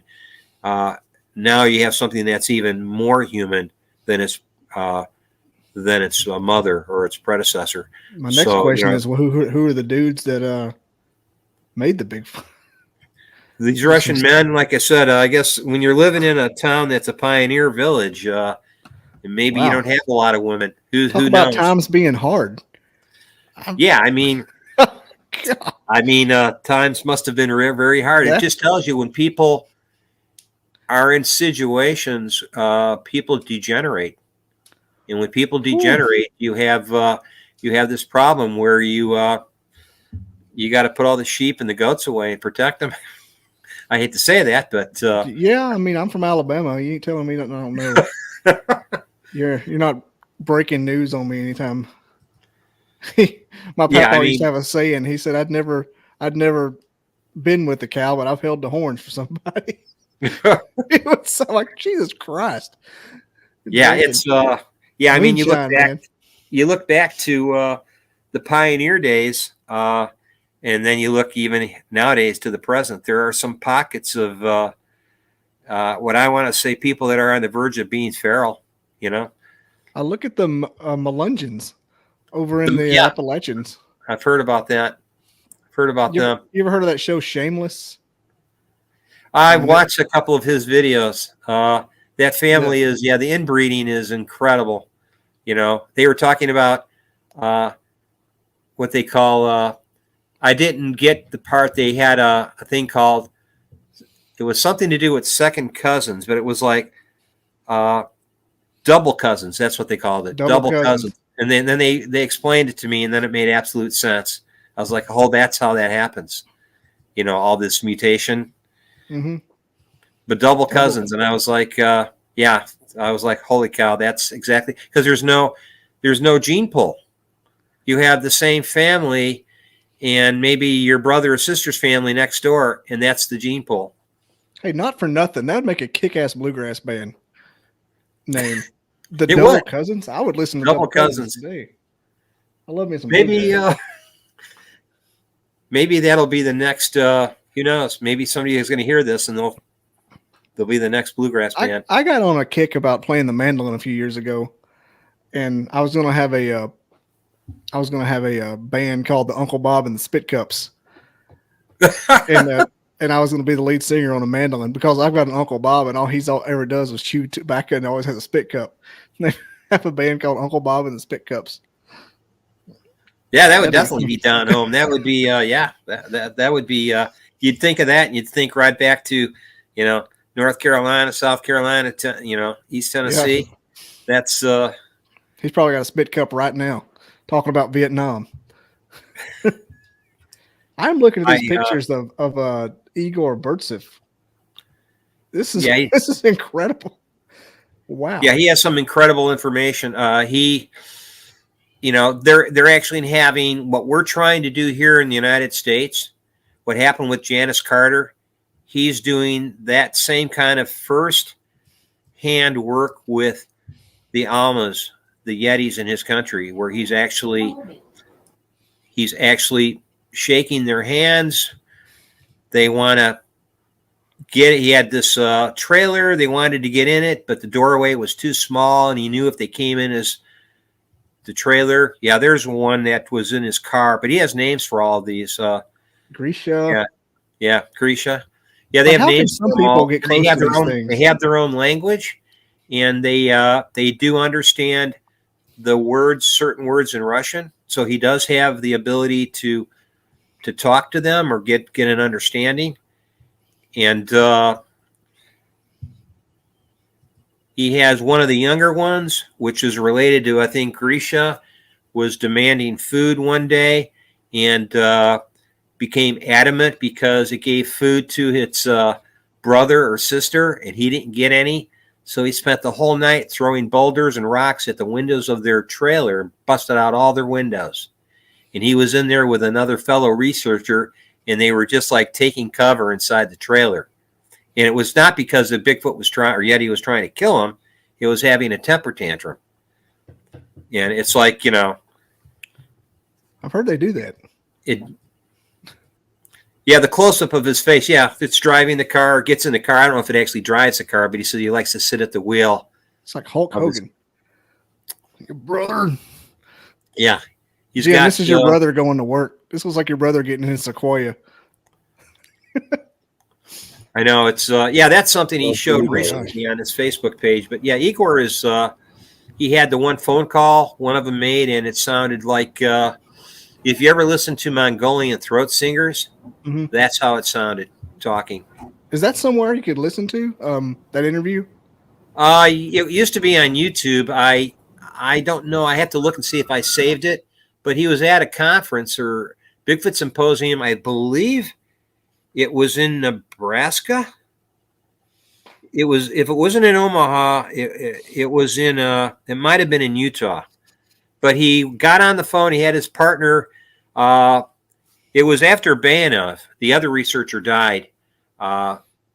He had one of his research partners call him on a cell phone at the symposium, at the conference.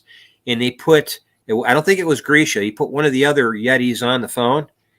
And when it talked, now everybody on YouTube, everybody in the internet world went crazy. They said, well, this is fake. This is somebody just Bigfoots don't talk on cell phones. So just from the ridiculousness of it, it was hard. And I thought, well, wait a second. If there are people, it's like if you need you meet a remote tribe of headhunters in Papua New Guinea, and they familiarize themselves with your camera and learn how to take pictures with your camera, or learn how to talk on your cell phone, because now they're not afraid of it, because you've told them, hey, this is not, it's not an evil genie inside my phone. This is not there's not some kind of spirit inside this little black box I call a cell phone. Once you can get past that stage, and apparently he claims that's what happened. They talked on the phone, and they recorded it at this Bigfoot conference, and I listened to it, and a lot of people, they descended on Igor Burtsov. He got a lot of flack from this. He got a lot of negative, because it's like, no, Bigfoot is an animal. It's animalistic. It will never talk on a cell phone. And I was like, wait a second. We don't know enough about Bigfoot to say what it's capable of doing or not doing. So how do we know? I just have to leave it on the table of possibilities and say, yeah, that's one more thing that, if they can turn a doorknob and walk into your house and destroy your house, as I've heard happen by people that are fellow researchers. Gentlemen, a guy in Minnesota had come into his house and eat the ice cream sandwiches and leave the sticks on the table, and then pissed in his bed. Janice Carter has a story about that, where they were coming up to her house and they were borrowing, asking for garlic and fruit and herbs and whatever. And when she wasn't home, she was gone for 2 or 3 weeks, whatever it was, from her house. They had somehow got into her house, broke the door, somehow got into the house. They slept in her bed. They broke her bed. They opened her refrigerator, emptied all the food out of the refrigerator, and ate everything they didn't eat. They left on the floor. They sat on her couch, broke her couch. They turned her house they just tore her house apart, because they're just not, they're just not small like us. They're not, they're 9, 10 foot. Yeah, they're monsters. So she came home to the mess, and they had destroyed her house. All because she had a relationship with them. So they all went into her house. The whole family did. I just found an interview with Igor on the She Squatchers. I'm going to be on there next month. They're coming on here. The She Squatchers? Mm-hmm. Yeah, that's about that. That's an interesting channel too. They're funny. I chat with them every so often. Girls. Yeah, they're interesting people. Like I said, he's I've been trying to get a hold of him, and I'd like to talk to him. Other than just, Facebook to me is just a poor medium to talk to people, because it's a good place to set up an interview. Yeah, it is. But he's willing to do an interview. I mean, you just got to ask him. I asked him, and he says, sure. Does he sound? This will sound racist. Does he sound Russian? Oh, definitely. You can be able to understand him. You have to. Hello. I would let him. I would word my questions very clear and use very simple sentences, and basically, hopefully, he talks slow, because if he talks fast with his thick Russian accent, you can misunderstand him. But I can understand him. He's been here enough times. He's been to the Omaha Res with Barry Webster. He's done research with Barry Webster and Richard Saul. I believe he's even might have met and talked to Jeff Meldrum at some of these Bigfoot conferences. Now, I'm no fan of Jeff Meldrum, just so you know. He's great at what he does as far as biomechanics and foot morphology, but that's where my trust ends with Jeff Meldrum. Nothing personally against him. I think he's been, I guess the word I would use, and I'm not trying to create any conspiracy theories here at all. I'm just saying I think Jeff Meldrum has been compromised. And that's just my personal opinion. I think if you have to keep the money flowing, keep the funding coming, there's a limit to what he can do. If he goes beyond that limit, the funding stops, and I get that. It's like a souped up version of what I said of somebody that gets a little sighting. They just want everything to be a sighting from then on. Especially if you're getting paid for the sightings, then it's like follow the money. Yeah, and that's what I think. He won't go into, our Bigfoot part human. Do they have culture, language, all that? Because then, of course, now he's getting away from the foot morphology thing, and the people funding it, they just want it to be just a North American primate, just like the gorilla from Africa. They don't want it to be any more than that, and that's sad because I think there's a lot more going on about Bigfoot that people are slowly finding out that there's more there than what just a wood ape running around, making structures and breaking into the barn and eating your chickens, whatever. But there's more way going too on. elusive just to be a big silverback. Yeah, for them to be able to, my friend's farm, for them to go into the farm, open the door of his chicken coop, and go in there and then close the door behind him just like a normal human. That's and know where his yard lights are, to always stop short of the yard lights and even put sticks in the ground where the beam of the yard light ends, so they know where not to be standing when that yard light comes on. When I found that, I was like, oh, that takes intelligence. I don't think a chimpanzee or a bonobo would be doing this. There's things they're doing that I don't attribute to what I call a primate, or I should say ape-like intelligence. I think there's something more going on there. It's human. It's human. And I think that's what I don't. The BFRO tries to restrict that information. They don't want to share that information. I got kicked out of their Facebook group. Not allowed back. Yeah, the BFRO I kind of say it's a badge of honor. What did you do? It is. There's a lot of ex-BFRO researchers that are doing their own thing that quit that organization. Richard Soul being one of them. But he was bringing forth encounters that didn't fit within the normal framework of a standard sighting. So they would just those sightings, or I should say, those encounters on their website would disappear. And Richard Soul said, well, because it had things in it that involved language, human characteristics. I have one friend who in New Mexico who said he saw one that looked like who was the guy that played Iron Man in the Marvels? Robert Downey Jr.? Yeah, his face looked like he was not that far from him, and he said he didn't have a lot of hair on his face, and it was probably, this creature was over 7.5 feet tall. He said, but they got a good look at its face, and he described it as Robert Downey Jr. He said it had little facial hair, almost like a goatee, and he says it was not a bad looking, but he says he's seen some that are ugly.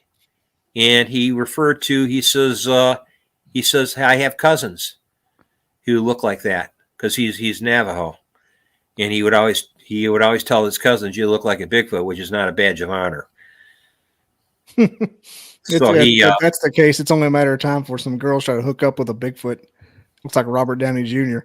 Yeah, when he told me that, I go, "Are you serious?" And look, because he says, look, he says they come in all shapes and sizes, but he says some are actually not bad looking. He says some are very, just like people. You see 100 people, and he says, and some people are very handsome or beautiful, and other people are just they don't look good at all. And he says, I used to live in New Mexico, and I've seen people of all shapes and sizes. Some people are handsome, and other people, it's only a face a mother could love. I imagine that could vary wildly in the Bigfoot community too, as spread out and as wildly evolved as they are. Could any direction.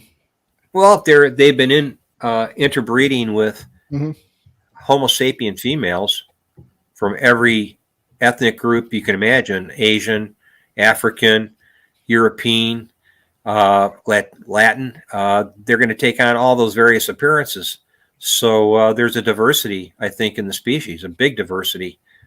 Just go to a basketball game, and look at all the people there, all the various, everybody looks different. They're,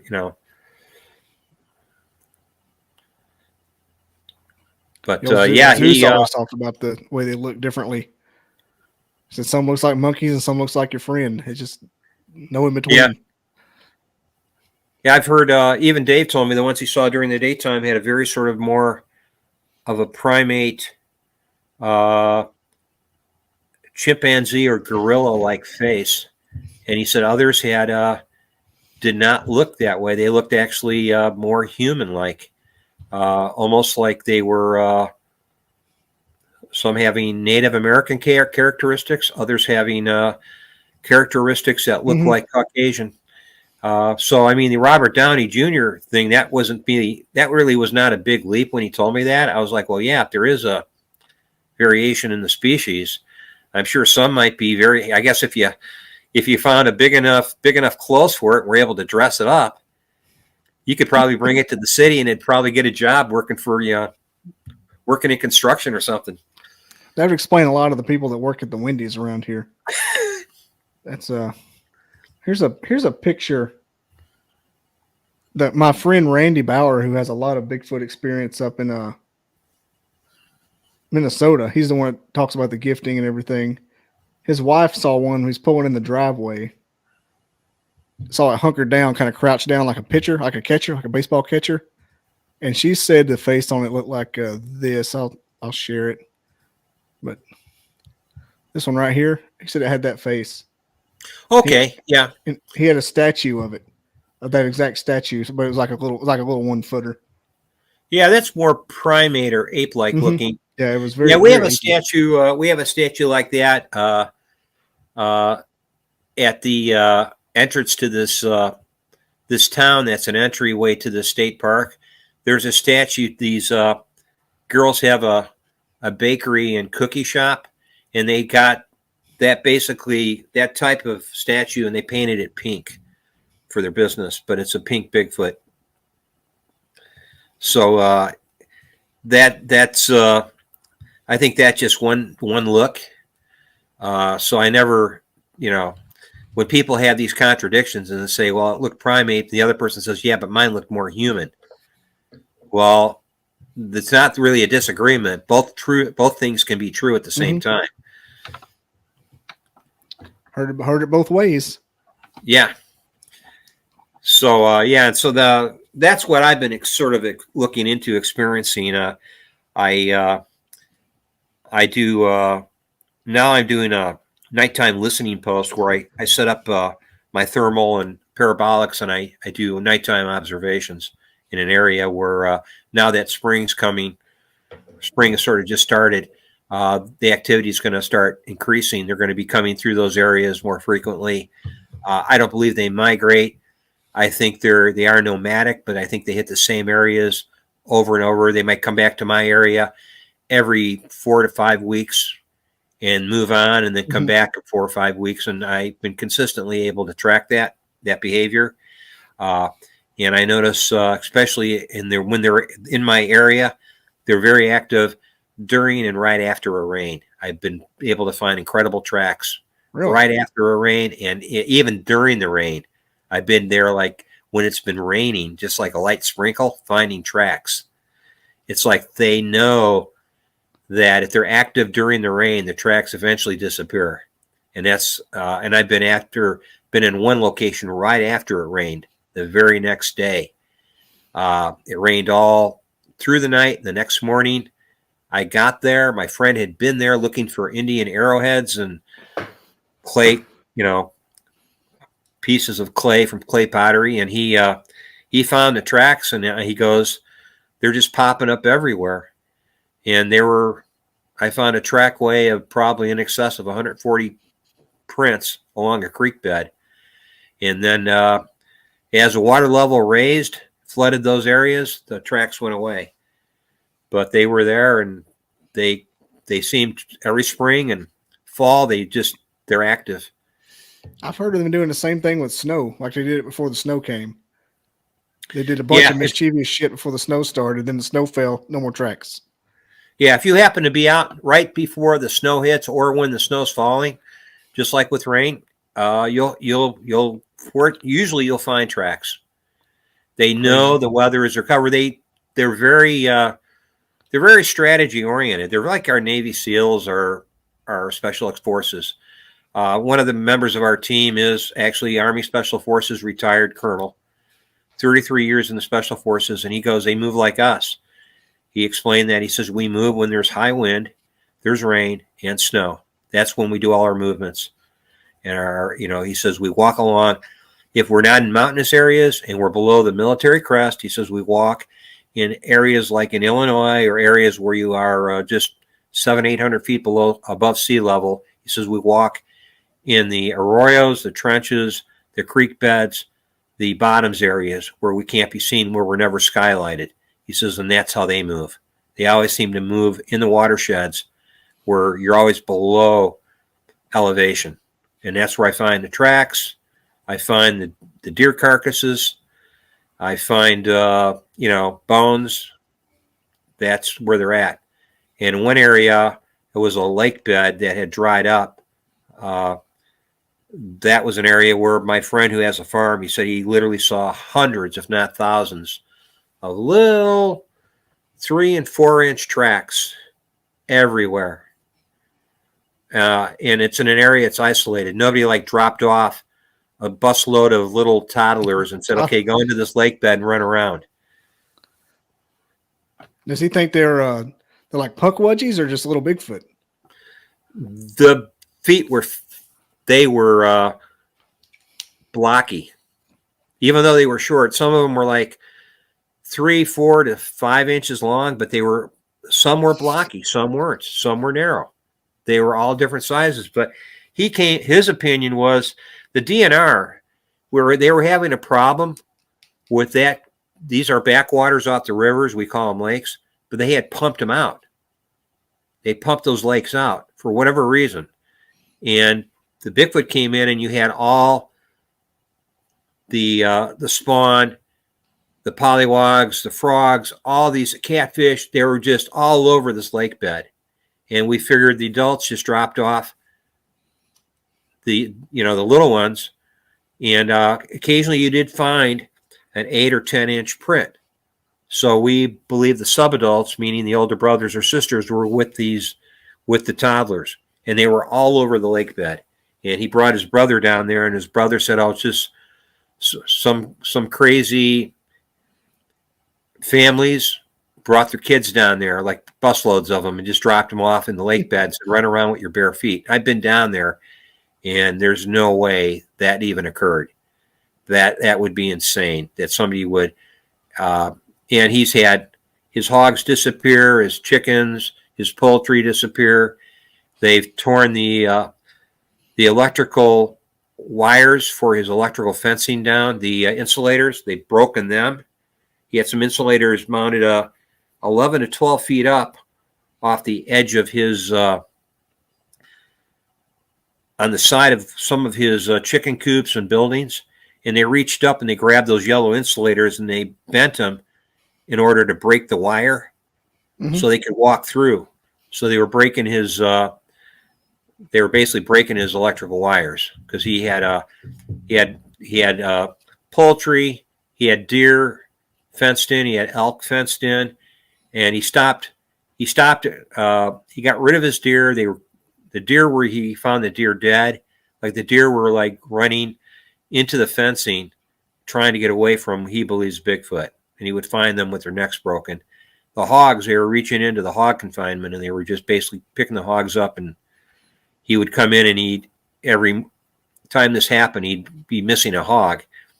And he'd find where they weren't unlatching the gate or going in and getting the hogs. They were like just reaching over. I think he had a 4.5-foot barrier, and they're reaching over the fence and just picking them up and walking off with them. That's what he determined they were doing. And so he stopped raising hogs. Every now and then, more frequently than he realizes, he has missing prized hens, chickens, geese, duck. He's a poultry farm. He goes to poultry fairs, and he wins prizes for his prize hens and chickens and ducks and all that. And they I found a batch of feathers not far from there. Now, I know he has coyotes there, but they were going into the coop, unlatching the door and going in and taking the chickens and the poultry. And he said, well, it had to be something with fingers to unlatch the door to go in.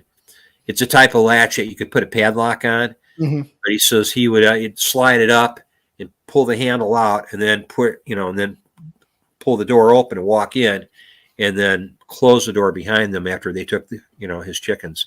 Yeah. So he's been dealing with that for years. And he did. Think about it. They must be killing the pigs on site as soon as they get them. They must be snapping the neck. I have a video of the boneyard he didn't even know existed on the back 40 of his property. I went behind his property one day. I was filming, and I said, where are they taking all your hogs, your chickens, your ducks, your geese? Where are they disappearing to? And I go behind, he has a bunch of, they're like giant hutches for his exotic foxes. And you walk along this creek bed and get to behind his property, to the west of his property, where you start walking into the brush and the fields. And we came across this giant boneyard of all the animals they have killed. It was just a big, what I call a kill box of bones everywhere. I filmed it, and he says, I didn't know that was there. He had no clue. I said, man, this is right on your property. So they were taking him there and killing him, and apparently that's where the kill site was. He also told me that he's seen him a couple times on his property when he was I think he was a teenager. He had one walk across the road from his property, or from across the street from his property along the creek bed, cross the road along the creek bed, and that creek bed runs right along the edge of his farm, and walk down to the creek bed and then continue down the creek bed, which leads you to the river. And he said he saw it, and I go, what did it look like? He described it as an orangutan colored Bigfoot, well over 7.5 feet tall, 8 feet tall. And he says, I said, did it look at you? He says, no, I was on my bicycle. And he says, when I saw it walk in front of me, I stopped my bike. And he says, it just kept walking like leisurely, right across the road, right down into the creek bed, and just walked off. He said, never even turned and looked at him. So I went down and researched his area, and I did last fall, or actually it was last fall. I did audio recordings of wood knocks and vocalizations on his property along that creek bed. We found structure. We found some imprints, some impressions that look like footprints. So he has activity there too. And it's now, just what like, part of Illinois is this? You said northwestern. It's west central Illinois, sort of northwest central. So we're in near LaSalle County, Grundy County, that area. That's where we're at. And I don't give exact locations. Yeah, I was going to say, don't tell me where you're. Yeah. Don't give me your zip code or anything, but yeah, you can get me in a ballpark just so I can look at structure and stuff. I just think it's cool. I have a biologist friend that comes on here sometimes. He's been really sick lately, but he'll take if you went on his show, he would talk to you beforehand and get maybe coordinates, but not share them with anybody. He likes to take Flight Simulator and go over and talk about it while you're doing it. It's pretty good when he does it. If I could get him off the couch and back in the game, it'd be amazing. You'd love to talk to him. He's got what is it called? The simulator? It's Flight Simulator. It's a video game. Yeah, I could do that. You know how Google Earth works? Yeah, Jim says he's got it too. I've got it too. But you look on Google Earth, you can see where you're at. Everybody's done it. Well, it takes like a drone, and he puts in those coordinates, and it just flies over that. Like it's like you're in like a little airplane tour. It's pretty neat the way he does it. He's done it with Fred Grohl from Alaska subarctic Bigfoot. He did it with our friend Randy up in Minnesota. Basically, they just discuss like, oh, over here is where this happened. It's pretty neat. It's kind of cheesy, but I find it interesting. Well, it gives you topography, and it tells you a lot. That I use topographical maps, and I do use Google Earth, and it narrows down the active areas where there's plenty of concealment. There's not a lot of development. There might be development on the edges of those areas, and it's always along a watershed. And the farms have to be far enough away from the watershed to avoid flooding. And of course, they won't get insured if they're too close to the watershed. So you'll have some farms nearby. And generally, those farmers, if you talk to them, they'll act like none of their neighbors know that they're having experiences. But yet, if you talk to all their neighbors, they all act like it's a big secret. They'll all have their own secrets about. Yeah, my neighbor doesn't know that, I have something coming in my backyard, breaking open all my bird feeders and leaving these big footprints in my backyard. But what I'm afraid to tell them is, I just talked to your neighbor and he's telling me he's having encounters too. So everybody's keeping these secrets because nobody wants to be in these small communities. They're afraid that that they're going to be highlighted as insane. Fools. Yeah, and they're not. Yeah. So everybody's afraid of being labeled a fruitcake. So, but now things are changing. Hilarious. Yeah, people are coming, starting to realize that's not the case. That it's not that big of a stretch to realize that there's other things living along humanity that we're just we're living in civilization. That exact conversation string happened to Randy in Minnesota, like 3 farms around there. Like, you too? They all like at one time had come to realization they got shit going down. One guy was having dogmen. I'm like, dogmen? Yeah, dogman. Yeah, that's another subject for another time. I've actually, we actually saw one of our researchers the night, not the same night, but one of the days in Wisconsin. We were there early evening hours. One of our guys saw a dogman with his NVG monocular and then pulled it away and he saw its face, because he was, his eyes, his other eye had adjusted. It's like when you use an NVG, when you pull it away, that eye's sort of blind, but your other eye is still focused to the nighttime. And so he was able to see out of that eye, and he said, I saw it. He had its mouth open. I could see its teeth. I saw its eyes. Its one ear was up. One ear was like down or bent back. And he described it to us. And I said, what did it look like on night vision? He said, it looked like a face of a dog. And he says it was six. We figured, we went over and we did a comparison and figured it was about 6.5 feet tall. So it wasn't exceptionally tall. And he said when he saw it with his naked eye, it had blue eye shine. Like a real dog. Well, it's consistent with a lot of Bigfoot, or I should say, dogman encounters. The witnesses describe, not all the time, but many of them do describe blue eye shine. That seems to be consistent. Don't Bigfoot have the red eyes? Where'd I get that? I've heard they've had red, amber, silver, or white. I even heard in one case of blue eye shine with Bigfoot. So again, it's trying not to paint everything with one brush. It probably varies. I think it does to some degree. But the dogman thing was, I was like, we're there researching dogman and Bigfoot at the same location. And we had both experiences. We had dogman and Bigfoot on the same property. I haven't quite got into dogman yet. I don't know why it just doesn't capture my fancy as much as the Bigfoot thing does. But I'm interested in both. I mean, it's sort of like the guy I do research with. He's a dogman. I call him the dogman specialist because that's sort of his interest. So when we do research together, he's looking at that's a possibility. This isn't a Bigfoot. It could be a dogman, and I'm looking at it's a possibility. It's not a dogman. It could be Bigfoot. Now we're finding out that if there are Bigfoot in the area, there's a good potential dogmen also inhabit that area. Seems like they're rolling together. Yeah, or at least that there's a mutual coexistence. When one leaves, the other one comes in. He even has a theory that they make a particular clicking noise to warn each other that Bigfoot are coming into the area. He says that they warn each other, referring to dogman. So again, I'm on the fence about that. I go, yeah, maybe that's a possibility, but he's convinced himself that is it is serious evidence that he's recorded on audio.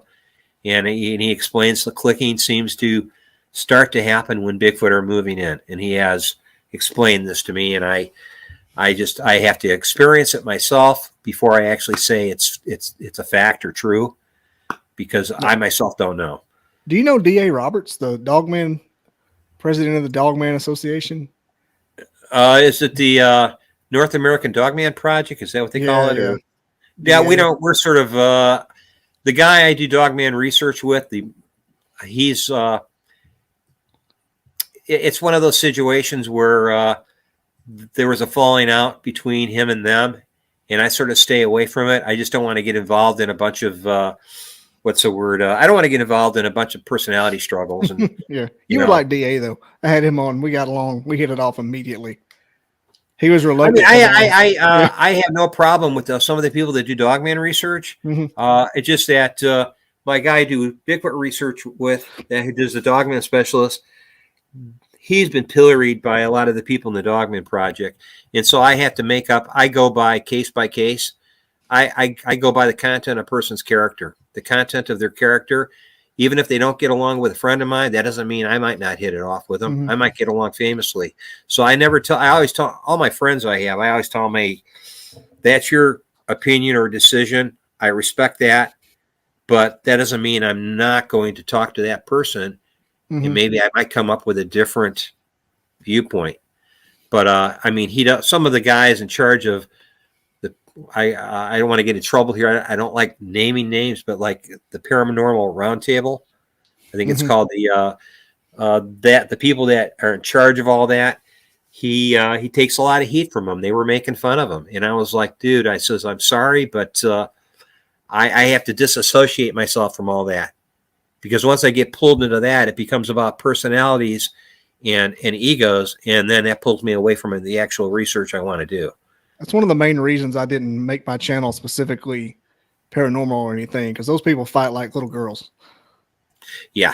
I'm like, look, I'm over here drinking coffee and talking shit. I don't want to get into like the theories that you've come up with.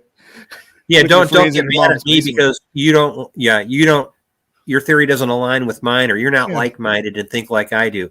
I always tell people I agree to disagree with you, and then we can continue, can still have a discussion. If you can agree to disagree, then still be friends. That's what it's all about. I want to stand shoulder to shoulder with people and solve the problem, who we may have two different opposing theories.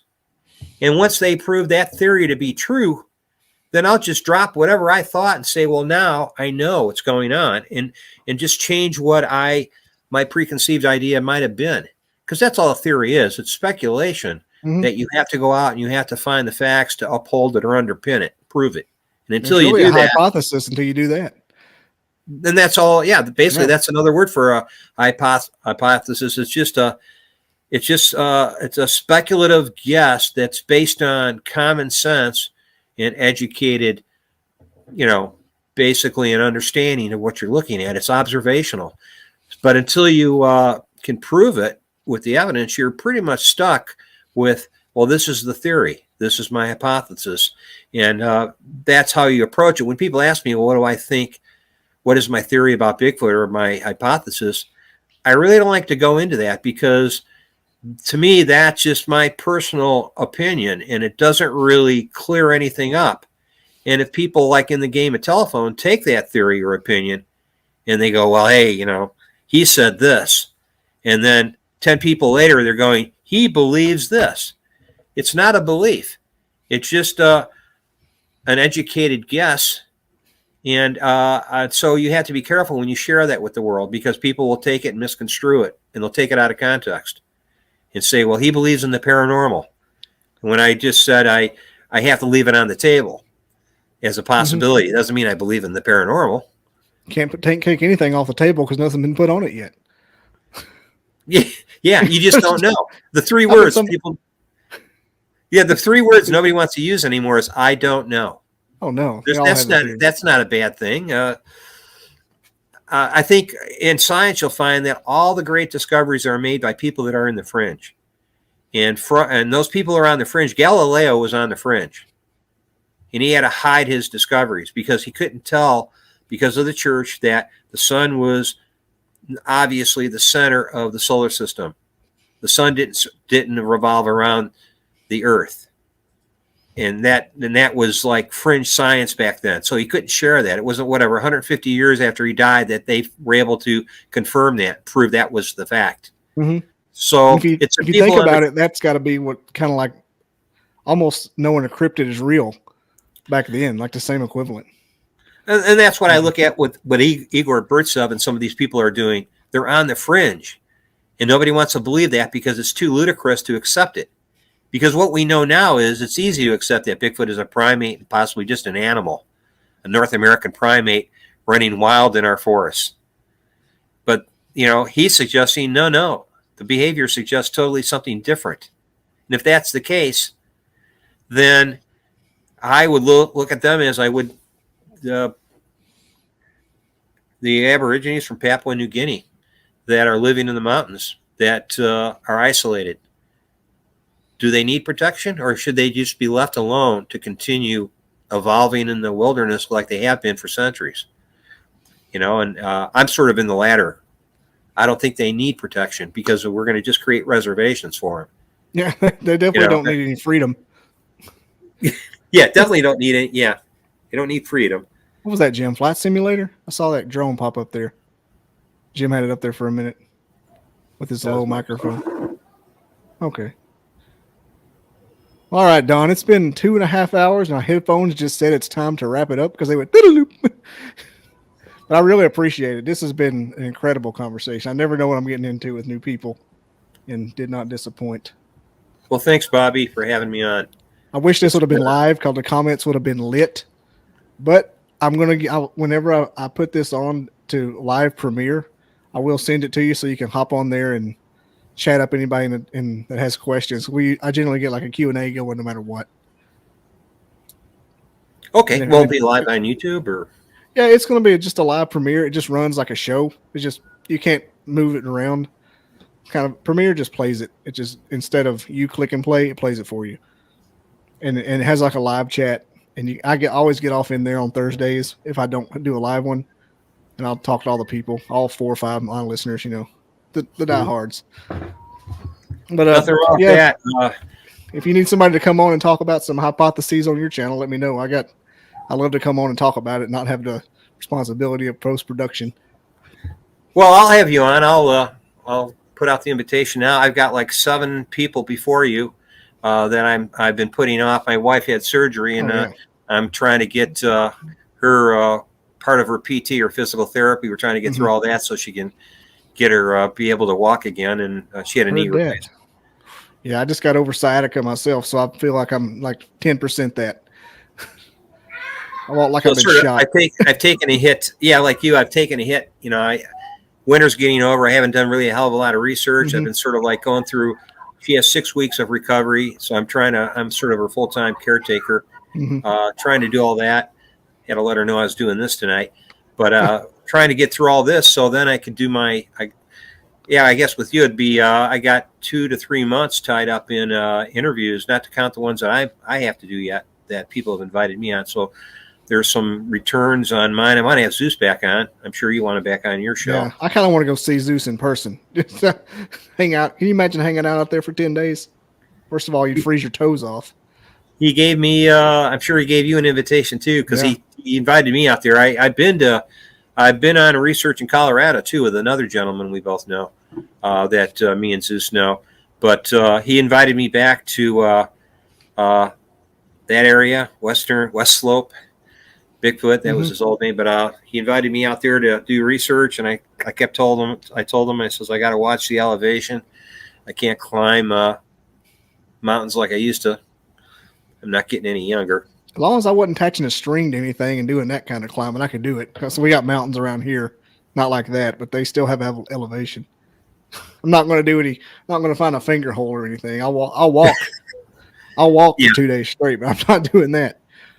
Yeah, he assured me. He said, "Yeah, you'll be able to walk in areas that are pretty easy to, trudge through." He said, "You won't be walking through any deep snow." He said, "We're not going to go up that high in elevation." So, I don't know what I would do around snow more than 2 or 3 inches. Really? We I guess I would just die. Our snow just melted a couple days ago. We had snow 3 days ago, and then it's 40 and 50 degree temperatures for the last couple days. So snow is, I don't mind it. I'd love to spend about a week in it like that just to see what it's like. I don't know if I like it as much as I think I would. But right now, it would kill people would die around here if that happened. There would where carnage in the street. North Alabama, Huntsville. Okay, Huntsville. Mm-hmm. Well, home of the NASA moon landing. oh yeah, it's where they brought all the Nazis. Yeah. Von Braun. Yeah. Project Paperclip. Wholesome town. Every building's named after a Nazi. I should discuss that sometime in another. That'd be a great discussion for another podcast because you let me know if you know about that. I'm in. I know quite a bit about that. I do other discussions about the Nazi, not just Project Paperclip, but the inclusion of all the Nazis that came over for probably over a decade after Project Paperclip, and we're talking about not just 1,000, 1,700, 2,000. We're talking about tens of thousands, if not that have come over to this country. In fact, my neighbor, her dad was a Nazi Air Force officer, and I was in the process of learning German, which I still am. And he lived just kitty corner from me right across the street. She said, "Why don't you just go over to my mom? She'll teach you German. She hardly speaks any English." Yeah, definitely coming back for that. Yeah, her dad was in the Nazi Navy. So, oh my gosh. Yeah, so I mean, just to show you the degree that the what I call it went beyond Project Paperclip. People don't realize it. They're not all in Brazil and Russia and Britain didn't get the bulk of them. Yeah, we got a huge swath of them. And if you ever get a chance, take an aerial view. In fact, I might send you the image. It's of a naval station in Southern California. I believe they have Google Earth. You can see it. The building. It looks like San Diego. It's in that little inlet, isn't it? It's in the little inlet. Yeah, it's like a peninsula. I think it's Cordoba Naval Base. I may be getting the name wrong, but it's now they're going to try to. They just asked for money. They just asked for money. I don't know if it was from Congress or whatever to give them money. They want to. They claim they're going to build over it. They're going to camouflage it now. Dude, I know exactly what you're talking. Hang on. Yeah. Hang on. I don't know if it's Cordoba Naval Station, but when I saw it, I was like, and there's all elements of Nazism in this country people aren't aware of. It's thriving and it's strong. And it wasn't just Werner von Braun. He had a lot of assistants that worked with him. There it is. Look at that. Mm-hmm. It's blatant. It's it's blatant. Is it Cordoba? Yep, that's it. Yeah, Cordoba. It's yeah. Don't even try to hide it. Oh, they didn't. It doesn't even work. And now because of the pushback from the public, they're not going to tear it down and rebuild it. They're going to conceal it. They're going to camouflage it. They're going to build over it. So I'm like, it's crazy. I've wondered how the buildings named after Werner von Braun in Huntsville here didn't get canceled over 2020 because it was ripe for the picking. They were tearing down Confederate statues left and right, but he left all the buildings with Nazi names on them. Like, y'all, look. That's not my choice, though.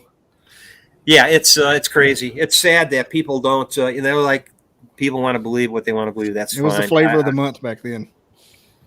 Yeah, it is. And I mean, I'm of German descent, but we came over long before World War II, but there was, people think the bulk of them ended up in Brazil, Argentina, Britain, and Russia got the balance. And then we got this few little, 1,700 or whatever they claim. No, it's like tens of thousands, if not hundreds of thousands of Nazis are part of our institutions. They're part of our government. They're part of every facet of society.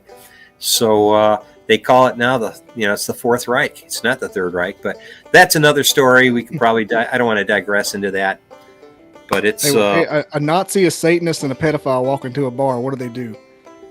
Create NASA. Yeah, all right. That's why the secret, and that's another story. The secret space program, the existence of the secret space program. The NASA is that's the public side or the public vision of it.